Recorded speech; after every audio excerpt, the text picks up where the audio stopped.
இன்னைக்கு வந்து மாணிக்கவாசகம் ஐயா வந்து ஒரு நல்ல ஒரு தலைப்பை டிஸ்கஸ் பண்ணுறதுக்கு நமக்கு ஒரு வாய்ப்பு கொடுத்துருக்காங்க. சக்கரவியாதி என்பது வந்து இப்போ வந்து தமிழ்நாட்டில் மட்டும் இல்லாமல் இந்தியா மற்றும் மேலை நாடுகள்லேயும் ரொம்ப பரவலாக இருக்கிற ஒரு வியாதியாக இருக்குங்க. சக்கரவியாதிக்கு ஆங்கில மருத்துவம் பொறுத்த வரைக்கும் ஒரு குணம் செய்கின்ற மருந்தோ அல்லது ஒரு அறுவை சிகிச்சை முறையோ இல்லை என்பது தான் உண்மை. ஆனால் நம்மளுடைய தமிழ் மருத்துவம் மற்றும் வாழ்வியல் முறை, யோகாசனம் மற்றும் வேரியஸ் சாத்விக் முறைகளின் மூலமாக சக்கரவியாதியை நல்லபடியாக குணப்படுத்த முடியும். அதனுடைய வீரியத்தன்மையும் அதனுடைய சைடு எஃபெக்ட்ஸ் என்று கூறப்படக்கூடிய சிறுநீரகம் மற்றும் மூளை சம்பந்தப்பட்ட பிரச்சனைகளையும் நல்லபடியாக நம்ம வந்து சரி பண்ண முடியும். இந்த ப்ரெசன்டேஷனில் நம்ம என்ன பண்ண பார்க்க போகிறோம்னா வந்து நம்ம ஸ்கை யோகா மூலியமாகவும் வாழ்வியல் மூலமாகவும் உணவு பழக்கங்கள் மூலமாகவும் எந்த அளவுக்கு இந்த சக்கரவியாதியை நம்மளால் வந்து குறைக்க முடியும், இதிலிருந்து ஒரு விடுதலை பெற்று நல்ல ஆரோக்கியத்தை பெற முடியும் அப்படின்றத வந்து பார்க்க போகிறோம். முன்னாடிலாம் பார்த்திங்கன்னா சக்கரவியாதின்றது ஒரு நோயாக இருந்துச்சு. இப்போ இரத்த கொதிப்புன்றது ஒரு நோயாக இருந்துச்சு. ஒரு சிலர் சொல்லுவாங்க எனக்கு சக்கரவியாதி இருக்குது ஆனால் இரத்த கொதிப்பு இல்லைன்னு சொல்லுவாங்க. இந்த மாதிரி ஒரு சிறிய பாகுபாடுகள் இருந்துச்சு. இப்போ பார்த்திங்கன்னா வந்து அறிவியல் ஆராய்ச்சி மற்றும் அல்லாமல் யோகாவிலும் ஏற்படும் ஆராய்ச்சிகள் மூலமாக இந்த சக்கரவியாதிக்கும் வாழ்வியல் முறைக்கும் இரத்த கொதிப்பிற்கும் மற்றும் வேறு சில கேன்சர் போன்ற புற்றுநோய்க்கும் நல்ல ஒரு சம்பந்தம் இருப்பதாக கண்டுபிடிச்சிருக்காங்க. அதனால தான் வந்து இந்த ஸ்லைடில் பார்த்திங்கன்னா வந்து இம்யூனோ மெட்டபாலிக் பேரடைம், அதாவது நம்ம உடலில் ஏற்படுற இம்யூனாலஜி, நம்மளுடைய நோய் எதிர்ப்பு சத்து, அதுக்கும் நம்மளுடைய உடலில் ஏற்படுற சக்கரவியாதி, இரத்த கொதிப்பு போன்ற மெட்டபாலிக் டிசீஸ், உடல் பருமனாக இருக்கிறது, இதுக்கும் இருக்கிற சம்பந்தங்கள், இதை எப்படி வந்து யோகா மூலியமாகவும் உணவு பழக்கங்கள் மூலமாகவும் நம்ம வந்து சரி பண்ணலான்றதை வந்து இந்த ப்ரெசன்டேஷனில் நம்ம வந்து பார்க்கலாம். இதில் வந்து போன வருடம் 2025 ரிலீஸ் ஆன அமெரிக்கன் டயபெட்டிக் அசோசியேஷன் அவங்களுடைய கைட்லைன்ஸ் மற்றும் நம்மளுடைய ஸ்கை யோகாவினுடைய வேரிய அதனுடைய படைப்புகள், அதனுடைய வேரியஸ் லைக் ஃபார் எக்ஸாம்பிள் ஒரு நாடி சுத்தி பிராணாயாமம் மற்றும் 14 பாயிண்ட் அக்குப்ரெஷர், மகராசனம் போன்ற ஒவ்வொரு ஆசனங்களுக்கும் உள்ள சம்பந்தம், இதனால் எப்படி நம்ம சரி பண்ண முடியுன்றதை வந்து நம்ம பார்க்கலாம்.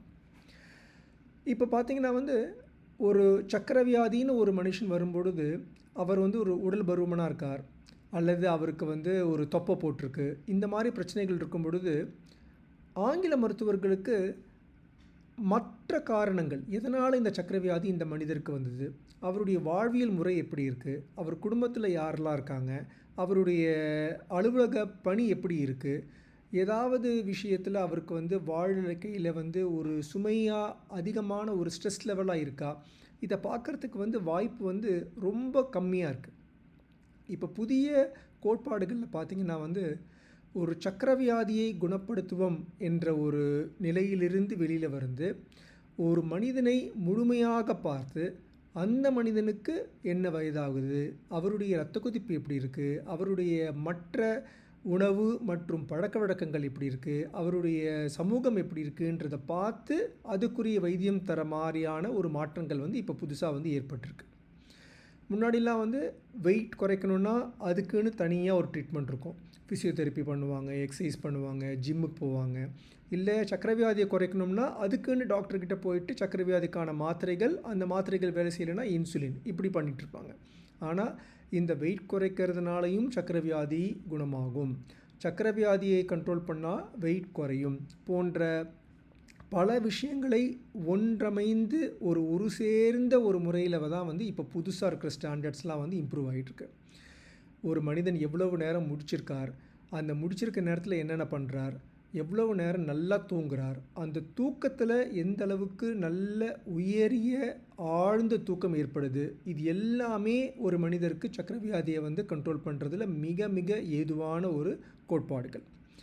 இது மட்டும் இல்லாமல் இந்த சக்கரவியாதியை இப்போலாம் வந்து ரொம்ப சீக்கிரமாக கண்டுபிடிச்சி ஒரு சின்ன வயதில், அதாவது ப்ரீ டயபெட்டிக்னு சொல்லுவாங்க. அவங்க டயபெட்டிஸே வந்திருக்காது. மாத்திரைகளோ அல்லது இன்சுலினோ எந்த விதமான ஒரு உதவியும் தேவைப்படாத டைமில் இந்த ப்ரீ டயபெட்டிக்கில் சீக்கிரமாக கண்டுபிடிச்சி, அப்போது உணவு மற்றும் யோகாசன முறைகள்லேயே நம்ம சரி பண்ணிட்டோம்னா, அவங்களுக்கு ஒரு டயபெட்டிக் அப்படின்ற ஒரு நோயே அண்டாமல் நம்ம வந்து பாதுகாக்க முடியும். ஸோ இப்போ எதற்கெல்லாம் வந்து நம்ம வந்து முக்கியத்துவம் கொடுக்கணும்னு பார்த்தீங்கன்னா வந்து உணவு முறைகள். உணவு முறைகளில் பார்த்தீங்கன்னா, ரொம்ப முக்கியமான ஒரு பிரச்சனை வந்து நம்மளுடைய உணவில் இருக்கிற மாவு சத்து சார்ந்த பொருட்கள். மாவு சத்துன்னு பார்த்தீங்கன்னா வந்து ஆங்கிலத்தில் சொல்லணும்னா கார்போஹைட்ரேட்னு சொல்கிறோம். ஸோ அரிசி, கோதுமை, மைதா இவை அனைத்தும் என்ன பிரச்சனை கொடுக்குதுன்னு கேட்டிங்கன்னா, நம்மளுடைய எஸ்பெஷலி தமிழ்நாடை சேர்ந்த ஒரு உணவு முறையில் அரிசி வந்து மிக அதிகமான ஒரு விழுக்காடில் இருக்கிறதுனால, நம்ம சாப்பிட்ட உடனே ஒரு நல்ல ஒரு சுவை, அது உடனே ஒரு நல்ல ஒரு ஜீரணம், அதுக்கப்புறம் வந்து நம்ம வயிறில் இருக்கிற மைக்ரோப்ஸ்ன்னு சொல்லுவாங்க. அந்த மைக்ரோப்ஸ்க்கு இந்த அரிசியையோ, மைதாவையோ, கோதுமையோ அதை வந்து செரிமானப்படுத்துறது வந்து ரொம்ப ஒரு ஈஸியான ஒரு வேலையாக இருக்கும். ஏன்னா வந்து ஈஸிலி டைஜஸ்டபிள் ஃபுட். இதனால் என்ன ஆகும்னா வந்து நம்ம வயிறில் இருக்கிற மைக்ரோபும் வந்து ஒரு சோம்பேறித்தனமான ஒரு கீழ்நிலையான ஒரு மைக்ரோப்ஸ் தான் வந்து வளரும்.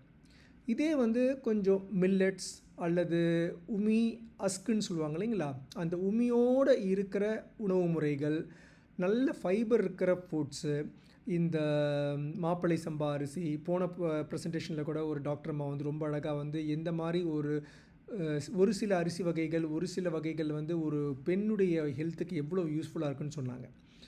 இந்த மாப்பிள்ளை சம்பா அல்லது கருப்பரிசி அல்லது அந்த ஹஸ்க் போன்ற உமி உள்ள அரிசி, ஃபைபர் அதிகமாக இருக்கிற அரிசிகள் சாப்பிடும்போது என்ன ஆகும்னா, நம்ம வயிறில் இருக்கிற அந்த மைக்ரோப்ஸ் வந்து ரொம்ப கடினப்பட்டு அதை நம்ம வந்து ஜீரணம் பண்ணணும். மைக்ரோப்ஸ் கடினப்பட்டு ஜீரணம் பண்ணும்போது என்ன ஆகும்னு கேட்டிங்கன்னா வந்து, அந்த மைக்ரோப்ஸ்க்கு நம்ம வந்து ஒரு எக்ஸசைஸ் கொடுக்குற மாதிரி ஆகிடும். இப்போ நம்ம வந்து உடல் ஆரோக்கியமாக இருக்கணும்னா ஒரு ஜிம்முக்கு போகணும், ஒரு டம்பிள்ஸ் வச்சு வெயிட் தூக்கணும், அந்த மாதிரி எக்ஸசைஸ் எல்லாம் பண்ணணும். ஒரு மைக்ரோப்ஸ்க்கு வந்து என்ன எக்ஸசைஸ் கொடுக்க முடியும்? அதுங்களுக்கு வந்து எந்த விதமான ஒரு எக்ஸசைஸும் கொடுக்க முடியாது. அதுங்களுடைய வேலையே வந்து சாப்பிட்றது, அதனுடைய செல்லை வந்து இரண்டாக உடைத்து ஒரு இணைப்பெருக்கம் பண்ணுறது, இது மட்டும்தான் அது பண்ணுதுங்க. ஸோ அவங்கள வந்து உடலில் இருக்கிற மைக்ரோப்ஸை வந்து நல்லா ஆரோக்கியமாக பண்ணணுன்னா வந்து அவங்களுக்கு அந்த உணவு வந்து சீக்கிரமாக ஜீரணமாகாமல் கொஞ்சம் ஒரு டிஃபிகல்ட்டான ஒரு உமி உள்ள அல்லது மில்லட்ஸ் போன்ற புரோட்டீன் அதிகமாக இருக்கிற உணவுகளை வந்து சாப்பிடும்பொழுது வந்து நம்மளுடைய வயிறில் இருக்கிற மைக்ரோப்ஸ் வந்து அதை வந்து கடினமாக கஷ்டப்பட்டு ஜீரணம் பண்ணும் பொழுது நமக்கு வயிறும் வந்து ரொம்ப நேரத்துக்கு வந்து ரொம்ப ஃபுல்லாக சாப்பிட்டு திருப்தியோடு இருக்கும். நம்மளுடைய மைக்ரோப்ஸும் ரொம்ப ரொம்ப ஆரோக்கியமாக இருக்கும். வயிறில் இருக்கிற மைக்ரோப்ஸ் தான் வந்து நம்மளுடைய மூளை சம்பந்தப்பட்ட டிமென்ஷியா, அல்ஷிமர்ஸ் போன்ற பல காரணங்களுக்கு வந்து முக்கியமான காரணம். அதுதான் வந்து கட் பிரெயின் ஆக்சிஸ்ன்னு சொல்லுவோம். அது மட்டும் இல்லாமல் நம்ம காயக்கல்பா எப்படி உடம்புல வேலை செய்யுதுன்னு பார்க்கும்போது வேகஸ்ன்ற ஒரு நர்வ் வந்து அடிக்கடி நம்ம வந்து மென்ஷன் பண்ணியிருப்போம். அதுதான் வந்து 10வது கிரேனியல் நர்வ். வேகஸ் நர்வும் பார்த்திங்கன்னா நம்மளுடைய மூளையின் அடிப்பாகத்தில் ஆரம்பித்து ஹார்ட்டு, லங்ஸு எல்லா முக்கியமான ஒரு அவயங்களுக்கும் வந்து சப்ளை செஞ்சுட்டு கடைசியில் வந்து குடலுக்கு தான் போய் சேருது. அந்த குடலில் அந்த வேகஸ் நர்வுடைய கடைசி முனைகளில் வந்து இந்த மைக்ரோப்ஸ் வந்து எந்த அளவுக்கு நல்லபடியாக இருக்கோ அந்த அளவுக்கு அந்த வேகஸ் நர்வ் முழுவதுமே வந்து ஆரோக்கியமாக இருக்கும். அதன் மூலியமாக நல்ல ஒரு இதயம் மற்றும் நுரையீரல் சம்பந்தப்பட்ட ஆரோக்கியத்துக்கு அது ரொம்ப ஏதுவாக இருக்குது. ஸோ எந்த அளவுக்கு வந்து நம்மளுடைய உணவு முறை, அந்த உணவு முறையில் வந்து சீக்கிரமாக ஜீரணமாகக்கூடிய மாவு சத்து பொருள்களை தவிர்த்து கொஞ்சம் கடினமாக புரோட்டீன் மற்றும் நல்ல கொழுப்புள்ள உணவுகளை வந்து எடுத்துக்கிறதுனால இவ்வளவு நல்ல ஒரு மைக்ரோப்ஸ் கிடைக்குதுன்றதை நம்ம வந்து பார்க்குறோம். அதுக்கப்புறம் பார்த்திங்கன்னா தாகம் எடுத்தால் குடிக்க வேண்டியது வந்து தண்ணி தான். தண்ணி தவிர ரொம்ப அடிக்கடி ஜூஸோ காஃபி டீயோ அளவுக்கு அதிகமாக சாப்பிடும்பொழுது அதுவும் ஒரு வகையான பித்தத்தன்மை. நம்ம வந்து ஆயுர்வேதத்தில் சொல்கிற மாதிரி வந்து பித்தத்தன்மையை வந்து அதிகப்படுத்தி அதன் மூலியமாக ஒரு அஜீரணம், அதன் மூலியமாக நல்ல ஆரோக்கியமான உணவுகளை எடுத்துக்கொள்ளாத அளவுக்கு ஒரு பசியை வந்து மட்டப்படுத்திக்கூடிய ஒரு நிலைமை வந்து மற்ற உணவுப் பொருட்களுக்கு கிடைக்குது. அது மட்டும் இல்லாமல் இந்த தண்ணி தவிர மற்ற ஜூஸஸ்லாம் சாப்பிடும்போது அதுலேயும் கேலரிஸ் இருக்குது. அந்த கேலரிஸும் வந்து ஒரு மனிதருக்கு வந்து உடல் பருமன் ஆகிறதுக்கும் சர்க்கரை வியாதிக்கும் வந்து ரொம்ப வந்து ஏதுவாக போயிடுது. அடுத்து எதெல்லாம் வந்து அவாய்ட் பண்ணணும்னு பார்த்தீங்கன்னா வந்து அல்ட்ரா ப்ரொசஸ்ட் ஃபுட். இப்போ வந்து ஃபார் எக்ஸாம்பிள் வந்து கேஎஃப்சி, மெக்டி, அந்த பர்கர் ஃபுட்டு. அந்த பர்கர் ஃபுட்டில் பார்த்தீங்கன்னா அது நடுப்புற இருக்கிற ஒரு மாமிசமோ அல்லது ஒரு மீன் வகையான ஒரு அசைவ உணவோ கூட ஓரளவுக்கு ஒருத்தருடைய உடலுக்கு வந்து நன்மைகள் செய்யலாம். ஆனால் அதுக்கு முக்கியமான பார்ட்டில் இருக்கிற அந்த பன் வந்து முழுவதும் ஒரு மைதா போன்ற எளிமையாக ஜீரணம் செய்யக்கூடிய ஒரு பொருளாக இருக்கிறதுனால அந்த மனிதருக்கு வந்து ஒரு நல்ல ஒரு ஆரோக்கியமான வாழ்க்கை வர்றதுக்கு வந்து அது வந்து ஏதுவாக இல்லைங்க. அதே மாதிரி வந்து இந்த ஸ்வீட்னஸ் போட்டு ஒரு சுவை மிகுந்த ஒரு பொருளை வந்து சாப்பிடும்போது வந்து அது வந்து லிவர் போன்ற ஆர்கன்ஸை வந்து நமக்கு வந்து அஃபெக்ட் பண்ணுறதுனால ஸ்வீட்னஸும் வந்து உடம்புக்கு வந்து அவ்வளோ ஒரு நல்ல ஒரு ஆரோக்கியமான ஒரு வழி கிடையாது. இப்போ ஒருத்தர் வந்து சாப்பாடு சாப்பிட்றாங்க, அந்த ஸ்வீட்னஸ்க்கு பதிலாக நேச்சுரலாக கிடைக்கிற ஃப்ரூட்ஸு, இந்த பேரிச்சம்பழம், அந்த மாதிரியான பொருட்களை வந்து ஒரு ஸ்வீட்னஸ்க்கு பதிலாக வந்து அவங்க வந்து யூஸ் பண்ணலாம். இப்போது எப்படி வந்து ஒரு இன்ஃப்ளமேஷன், அதாவது இன்ஃப்ளமேஷன்றது வந்து எப்படி சிம்பிளாக சொல்லணுன்னா வந்து ஒரு விதமான பயம், ஏதோ ஒரு தப்பு பண்ணுறோமோ, இல்லை ஏதாவது பிஸ்னஸில் வந்து ஒரு ஃபெயிலியர் ஆகிடுமோ, அல்லது கணவன் மனைவிக்குள்ளே இருக்கிற ஒரு மனஸ்தாபம், குழந்தைங்க படிக்கணுன்ற ஒரு ஆதங்கம், பக்கத்து வீட்டுக்காரங்க கிட்ட இருக்கிற ஒரு சில மன ப்ராப்ளம்ஸு, இதனால் என்னாகும்னு கேட்டிங்கன்னா நம்ம உடலுக்கு வந்து என்ன மாதிரியான ஒரு இன்ஃபர்மேஷன் கொடுக்குறோன்னா, ஏதோ ஒரு ப்ராப்ளம் நடந்துகிட்ருக்கு, பக்கத்து வீட்டுக்காரங்க சரியில்லை, கரண்ட் பில் சரியில்லை, ஏதோ ஒரு பணப்பற்றாக்குறை இருக்குது, இந்த மாதிரியான ஒரு இன்ஃபர்மேஷனை வந்து நம்மளுடைய உடலுக்கு கொடுக்கும் பொழுது உடல் என்ன நினைக்குதுன்னா உள்ளே வந்து இன்ஃப்ளமேஷன் அதிகமாக இருக்குது. இந்த இன்ஃப்ளமேஷன் காரணமாக நம்ம வந்து சுகரை வந்து கொஞ்சம் அதிகமாக வச்சுருந்தா தான் இவரால் வந்து இந்த மிதமான ஒரு அமைதியற்ற ஒரு சூழ்நிலையை வந்து ஃபேஸ் பண்ண முடியும்னு உடல் வந்து தப்பாக வந்து புரிஞ்சுக்குது. இதுக்கு என்ன எடுத்துக்காட்டுன்னு கேட்டிங்கன்னா வந்து நம்மளுடைய உடல் என்ன தான் வந்து இப்போ வந்து ஜெனட்டிக் மாடிஃபிகேஷன்லாம் ஆகி நம்ம இப்போ வந்து ஒரு சட்டை பேண்ட்டெல்லாம் போட்டு நல்ல ஒரு கான்க்ரீட் பில்டிங்கில் வந்து வாழ்ந்தாலும் ஐதர் காலத்தில் வந்து அந்த காட்டுவாசிகள் தான் வந்து பல பரம்பரைகளாக இருந்திருந்தாங்க. அவங்களுடைய ஜீவகாந்தம், அவங்களுடைய பதிவுகள் தான் இன்றைக்கும் வந்து பல ஜென்ரேஷன்ஸாக வந்து பரவி இருக்குது. இப்போ ஒரு காட்டுவாசி எடுத்துக்காட்டாக எடுத்துக்கோங்களேன். அவங்களுக்கு வந்து ஒரு சின்ன குரூப்பில் இருப்பாங்க, 10 பேர் இருப்பாங்க, ஒரு 40 பேர் இருப்பாங்க. அந்த குரூப்புக்குள்ளே பெருசாக சண்டை வரத்துக்கு வாய்ப்பு கிடையாது. மேபி ஒரு காட்டுவாசி குரூப்புக்கும் இன்னொரு காட்டுவாசி குரூப்புக்கும் தான் பிரச்சனை வருமே தவிர, அப்படி ஒரு பிரச்சனை வரத்துக்கும் வந்து பார்த்திங்கன்னா அந்த ஒரு காட்டுவாசிகள் வாழற இடத்துக்கும் இன்னொரு காட்டுவாசிகள் வாழறதுக்கும் பல 100 மைல்கள் தூரம் இருக்கும். ஏன்னா உலகத்தில் வந்து பாப்புலேஷன் அவ்வளோ அதிகமாக இல்லை. அப்போ ஒரே ஒரு பிரச்சனை தான் அந்த மனிதர்களுக்கு இருந்தது.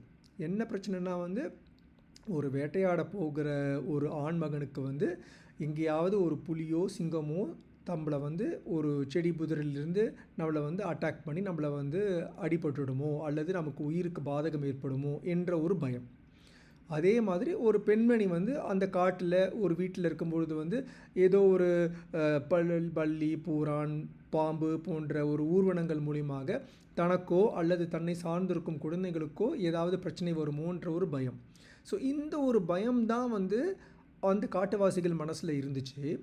இப்போ நமக்கு வந்து இந்த மேனேஜர் தொல்லை அல்லது கல்லூரி போகிறவங்களுக்கு வந்து அந்த ப்ரொஃபஸர்ஸுடைய ஒரு ப்ரெஷரு அல்லது படிக்கணுன்ற ஒரு ப்ரெஷரு அல்லது பணம் சம்மந்தப்பட்ட தொல்லைகள், இது எல்லா தொல்லைகளையும் வந்து அந்த காலத்தில் காட்டுவாசிகள் எப்படி வந்து ஒரு மிருகத்தை பார்க்கும் பொழுது ஒரு பிரச்சனைன்னு யோசிச்சாங்களோ அதுக்கு ஈக்குவலாக நம்மளுடைய பாடி வந்து அதை வந்து யோசிச்சுக்குது. இப்போ காட்டுவாசிகளுக்கு வந்து ஒரு பெண்மணி பாம்பை பார்த்தாலோ அல்லது ஒரு ஆண்மகன் வந்து காட்டில் வந்து புலியோ சிங்கமோ பார்த்தாலோ அவங்க உடனே ஓடணும். அப்போ என்ன ஆகணும்னா வந்து உடம்புல வந்து சுகர் அதிகமாக இருக்கணும். அந்த சுகர் தான் வந்து அந்த தசைகளுக்கு வந்து அதை வந்து ஓடுறதுக்கு வந்து ஏதுவாக இருக்குது. இப்போது அதே பிரச்சனையில் இப்போ நமக்கு இப்போ ஒரு மனிதர் வந்து ஒரு அமைதியற்று ஒரு குழப்பமான ஒரு சூழ்நிலை அல்லது ஒரு சவால்கள் மிகுந்த ஒரு வாழ்க்கையை வந்து நடத்துகிறாருன்னா தன்னுடைய உடம்புல வந்து ஏதோ இந்த மனிதர் காட்டுக்குள்ளே இருக்கார், ஏதோ இந்த மனிதருக்கு வந்து சுற்றி இருக்கிற யானை மற்றும் சிங்கம் புலி மூலியமாக ஒரு பிரச்சனைகள் வர வாய்ப்பு இருக்குது அப்படின்ற மாதிரி ஒரு உந்துதல் ஏற்பட்டு அது வந்து நம்மளுடைய சுகரை வந்து அதிகப்படுத்துது. அதனால தான் வந்து இன்ஃப்ளமேஷன் எனப்படும் ஒரு விதமான ஒரு பயத்தன்மை கூட வந்து ஒரு மனிதருடைய சர்க்கரை நோய்க்கு காரணமாகவும் இருக்குது. அந்த சர்க்கரை நோய் சரியாகாமல் மிக மோசமாக ஒரு இன்சுலின் எடுத்துக்கொள்ள வேண்டிய நிலைமைக்கு போகிறதுக்கும் அது ரொம்ப வந்து காரணமாக இருக்குது. அது மட்டும் இல்லாமல் இதே காரணத்தினால அந்த மனிதருக்கு எடை கூடி அவருக்கு வயிறு மற்றும் ஒரு சில இடங்களில் வந்து ஒரு ஃபேட் டெபாசிஷன் தொப்பை போடுறதெல்லாம் ஏற்படுது. எதுவும் எதுக்காக இந்த மாதிரியான ஒரு ஃபேட் டெபாசிஷன் இருந்தால் நாளைக்கு இந்த மனிதருக்கு வந்து ஒரு பிரச்சனை வந்து ஒரு சிங்கத்தை எதிர்த்தோ புலியை எதிர்த்தோ ஓட வேண்டிய நிலைமை ஏற்படும் போது எனர்ஜி இருக்கும்னு நம்ம உடம்பு வந்து நினச்சிக்குது. ஆனால் நம்ம இப்போ இருக்க மாடர்ன் லைஃப்பில் வந்து நமக்கு வந்து சிங்கமோ புலியோ பிரச்சனை கிடையாது. நமக்கு பிரச்சனை நம்ம வீட்டிலேயே இருக்கிற ஒரு கணவன் மனைவி பிரச்சனை, மாமியார் மருமகள் பிரச்சனை, பக்கத்து வீட்டுக்காரங்க பிரச்சனை, இதுதான் வந்து மெயின் பிரச்சனையாக இருக்குது. இதனால தான் வந்து மகரிஷி அவர்கள் வந்து இந்த மாதிரியான மனம் சம்பந்தப்பட்ட பிரச்சனைகள் சரியாகணுன்றதுக்காக தான் வந்து ஒரு இன்ட்ராஸ்பெக்ஷன் வைத்து நம்ம மனசில் வந்து நம்மளுடைய எண்ணங்கள் எப்படி இருக்குது, நம்மளுடைய உறவுகள் எப்படி இருக்குன்றதை பார்க்க சொல்லியிருக்காங்க. அது மட்டும் இல்லாமல் வாழ்க வளமுடன் ஒரு நல்ல ஒரு கான்செப்ட் கொண்டு வந்து நம்மளை சுற்றி இருக்கிறவங்க எல்லாரும் வந்து நல்லபடியாக இருக்கணும்னு வந்து வார்த்தை சொல்லியிருக்காங்க. யோசிச்சு பாருங்கள், நம்ம வாழ்க வளமுடன் சொல்லிவிட்டு நம்ம சுற்றி இருக்கிறவங்க எல்லாரையும் வாழ்த்தி சொல்லும் பொழுது அவங்கள பார்த்து பயப்பட வேண்டிய அவசியம் இருக்காது. அல்லது நீங்கள் உண்மையாகவே ஒருத்தரை பார்த்து பயப்படுறீங்கன்னா அவங்கள உங்களால் மனசார வாழ்க வளமுடனே சொல்ல முடியாது. ஸோ மகரிஷியுடைய ஒவ்வொரு கோட்பாட்டிலையும் பார்த்தீங்கன்னா வந்து இந்த மாதிரி வெவ்வேறு வியாதிகளை வந்து சரி பண்ணக்கூடியவை வந்து அமைதியாக ரொம்ப மறைமுகமாக வந்து அமைந்திருக்கு. அதுலேயும் நம்ம ஏஷியன் பாப்புலேஷன், நம்ம தமிழ்நாட்டு பாப்புலேஷனில் பார்த்திங்கன்னா ரொம்ப குண்டா, இப்போ அமெரிக்காவில் யூகேயில் இருக்கிற மாதிரி ரொம்ப குண்டா 120 கிலோ 150 கிலோ அந்த மாதிரி ஆட்கள் பார்க்குறது ரொம்ப ரொம்ப ரேர். பார்க்குறதுக்கு வந்து 70 கிலோ 80 கிலோ அந்த மாதிரி நார்மலாக தான் இருப்பாங்க. ஈவன் 60 கிலோ கூட இருப்பாங்க. ஆனால் வயிறில் வந்து கொஞ்சம் தொப்பை போட்டு அவங்களுக்கு அந்த உடலில் இருக்கிற இன்ஃப்ளமேஷனும் தேவையில்லாத கொழுப்பு சத்தும் வந்து ஓரளவுக்கு வந்து அதிகமாக இருக்கும்.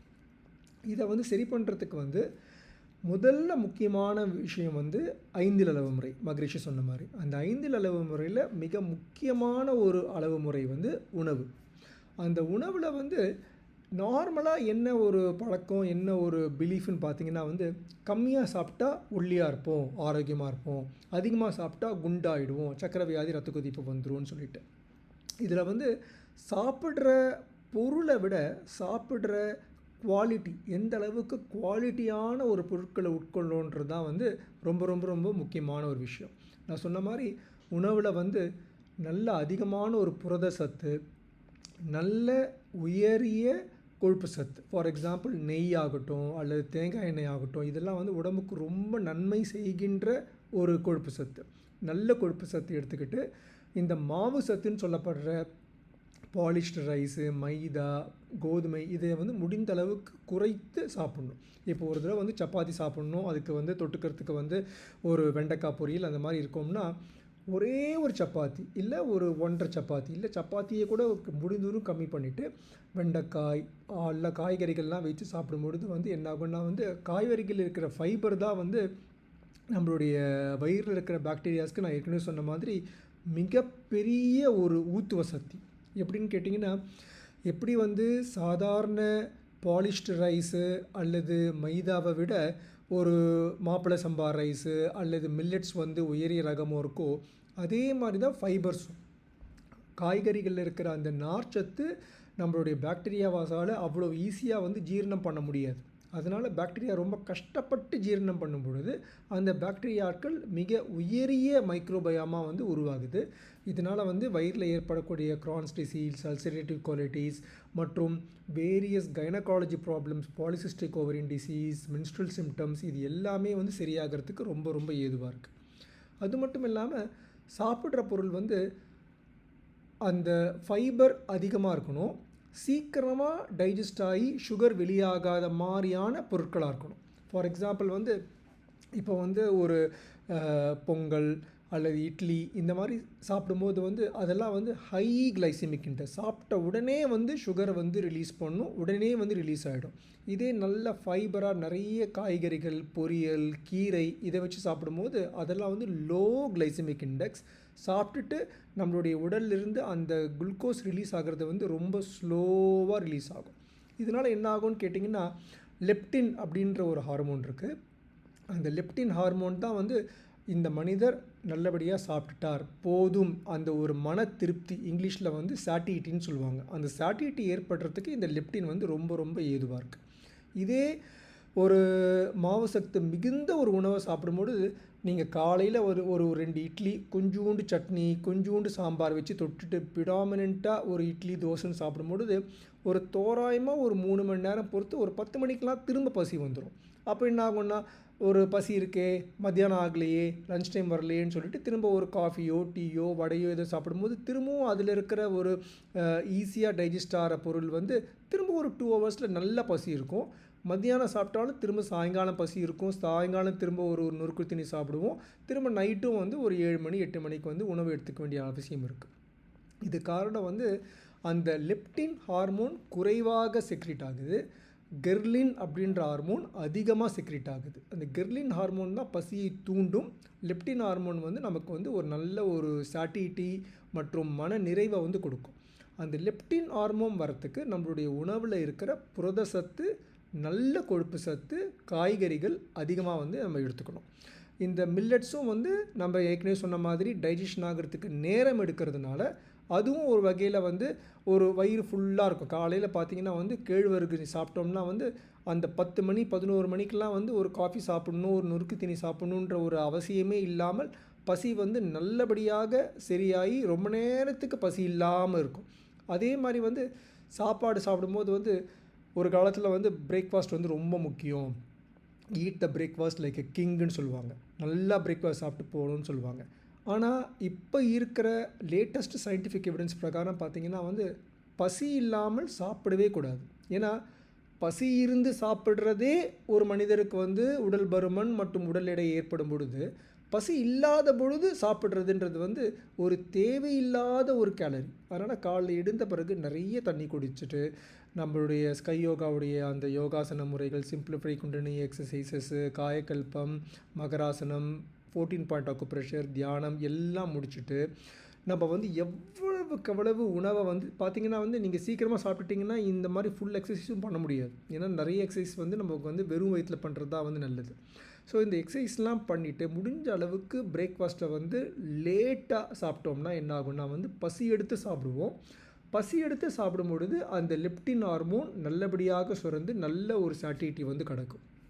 அது மட்டும் இல்லாமல் இரவும் வந்து ஒரு வேலையிலிருந்து வந்த உடனே ஒரு 5 மணி 6 மணிக்கே வந்து உணவை சாப்பிட்டு முடிச்சிட்டோம்னா நம்ம தூங்குறதுக்கு வந்து 10 மணி ஆகுதுன்னு வச்சோம்னா கூட அந்த 4 மணி நேரத்தில் 6 மணிலேருந்து 10 மணி வரைக்கும் 4 மணி நேரத்தில் உணவு வந்து முழுவதும் ஜீரணமாகிடும். வயிறில் ஒரு 8 மணி 9 மணிக்கு சாப்பிட்டுட்டு திரும்ப 10 மணிக்கு போய் தூங்க போகிறதுனால வயிறு இன்னமும் வந்து அது தன்னுடைய செரிமான வேலையை வந்து பண்ணிகிட்ருக்கிறதுனால தூங்கும்போது ஏற்படக்கூடிய மிக முக்கியமான வேலைகளாகிய உடம்பை சரி பண்ணுறது, ஆழ்ந்த தூக்கத்துக்கு போகிறது, நம்மளுடைய அந்த பைனியல் கிளாண்ட்லேருந்து வர மெலட்டோனின் செக்ரீஷன் இது எல்லாமே வந்து ரொம்ப கம்மியாயிடும்.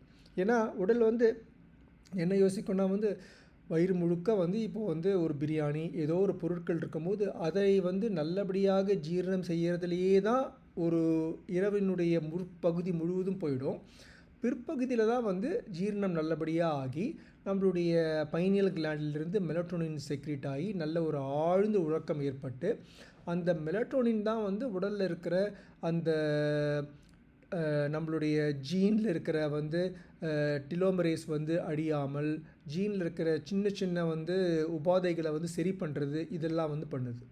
இதே ஒரு மனிதர் வந்து ஒரு 6 மணி 7 மணிக்கெல்லாம் உணவை முடிச்சுட்டு அதுக்கப்புறம் ஒரு 3 மணி நேரம் பொறுத்து தூங்கினார்னா அவருடைய முழிப்பு தன்மையிலேயே ஜீரணமாகிறதுனால தூங்கும்போது வயிறு ஓரளவுக்கு எம்டியாக இருக்கிறதுனால பைனியல் கிளாண்ட் சீக்கிரமாக மெலட்டோனின் செக்ரீட் பண்ண ஆரம்பிச்சிடும்.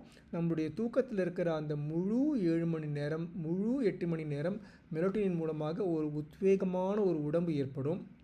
உடம்புல ஏற்படுற சின்ன சின்ன ஒரு காயங்கள் அல்லது டிஎன்ஏ டிஃபெக்ட்டு போன்றவை வந்து ரிப்பேர் பண்ணுறதுக்கு நம்ம உடம்புக்கு வந்து ஒரு நல்ல ஒரு ஏதுவான ஒரு டைம் வந்து அது நம்ம வந்து அமைத்து கொடுக்குறோம்.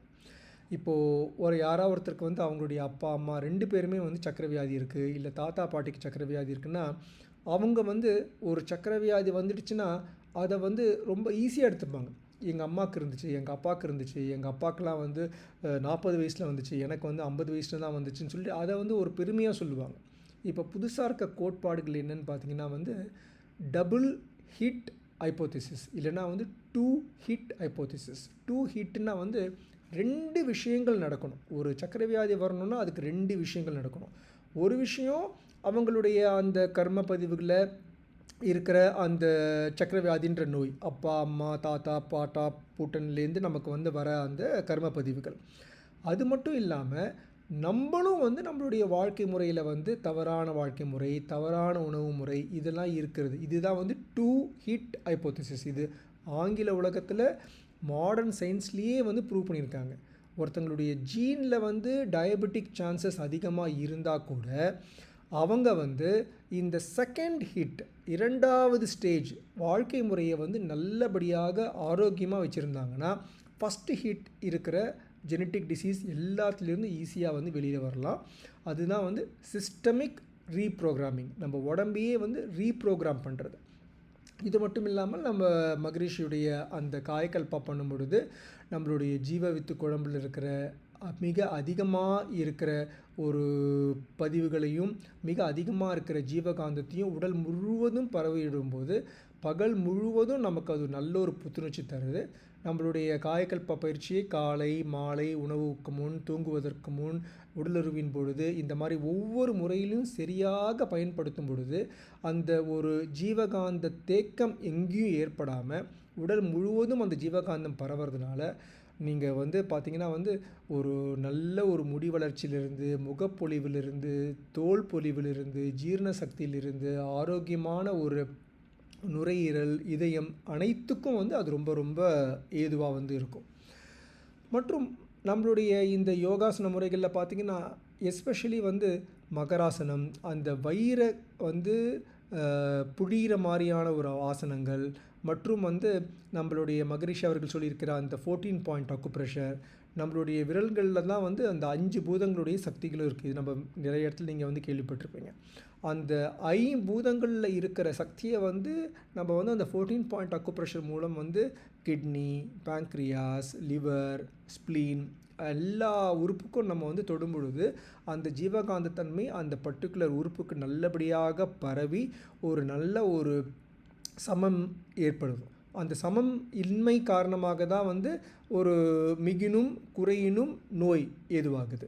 சமமான ஒரு தன்மை ஏற்படும் பொழுது, ஜீவகாந்தம் சமமாக இருக்கும் பொழுது நல்ல ஒரு உத்வேகம் ஏற்படும். சர்க்கரை வியாதிகள் வரதை வந்து கண்டிப்பாக வந்து ப்ரிவெண்ட் பண்ண முடியும். அதுவும் வந்து இப்போது பேங்க்ரியாஸ் அப்படின்ற ஒரு ஆர்கன் தான் வந்து சர்க்கரை வியாதிக்கு ரொம்ப முக்கியமான ஆர்கன். இப்போ நம்மளுடைய மேல் வயிறில் உள்ளே இருக்குது.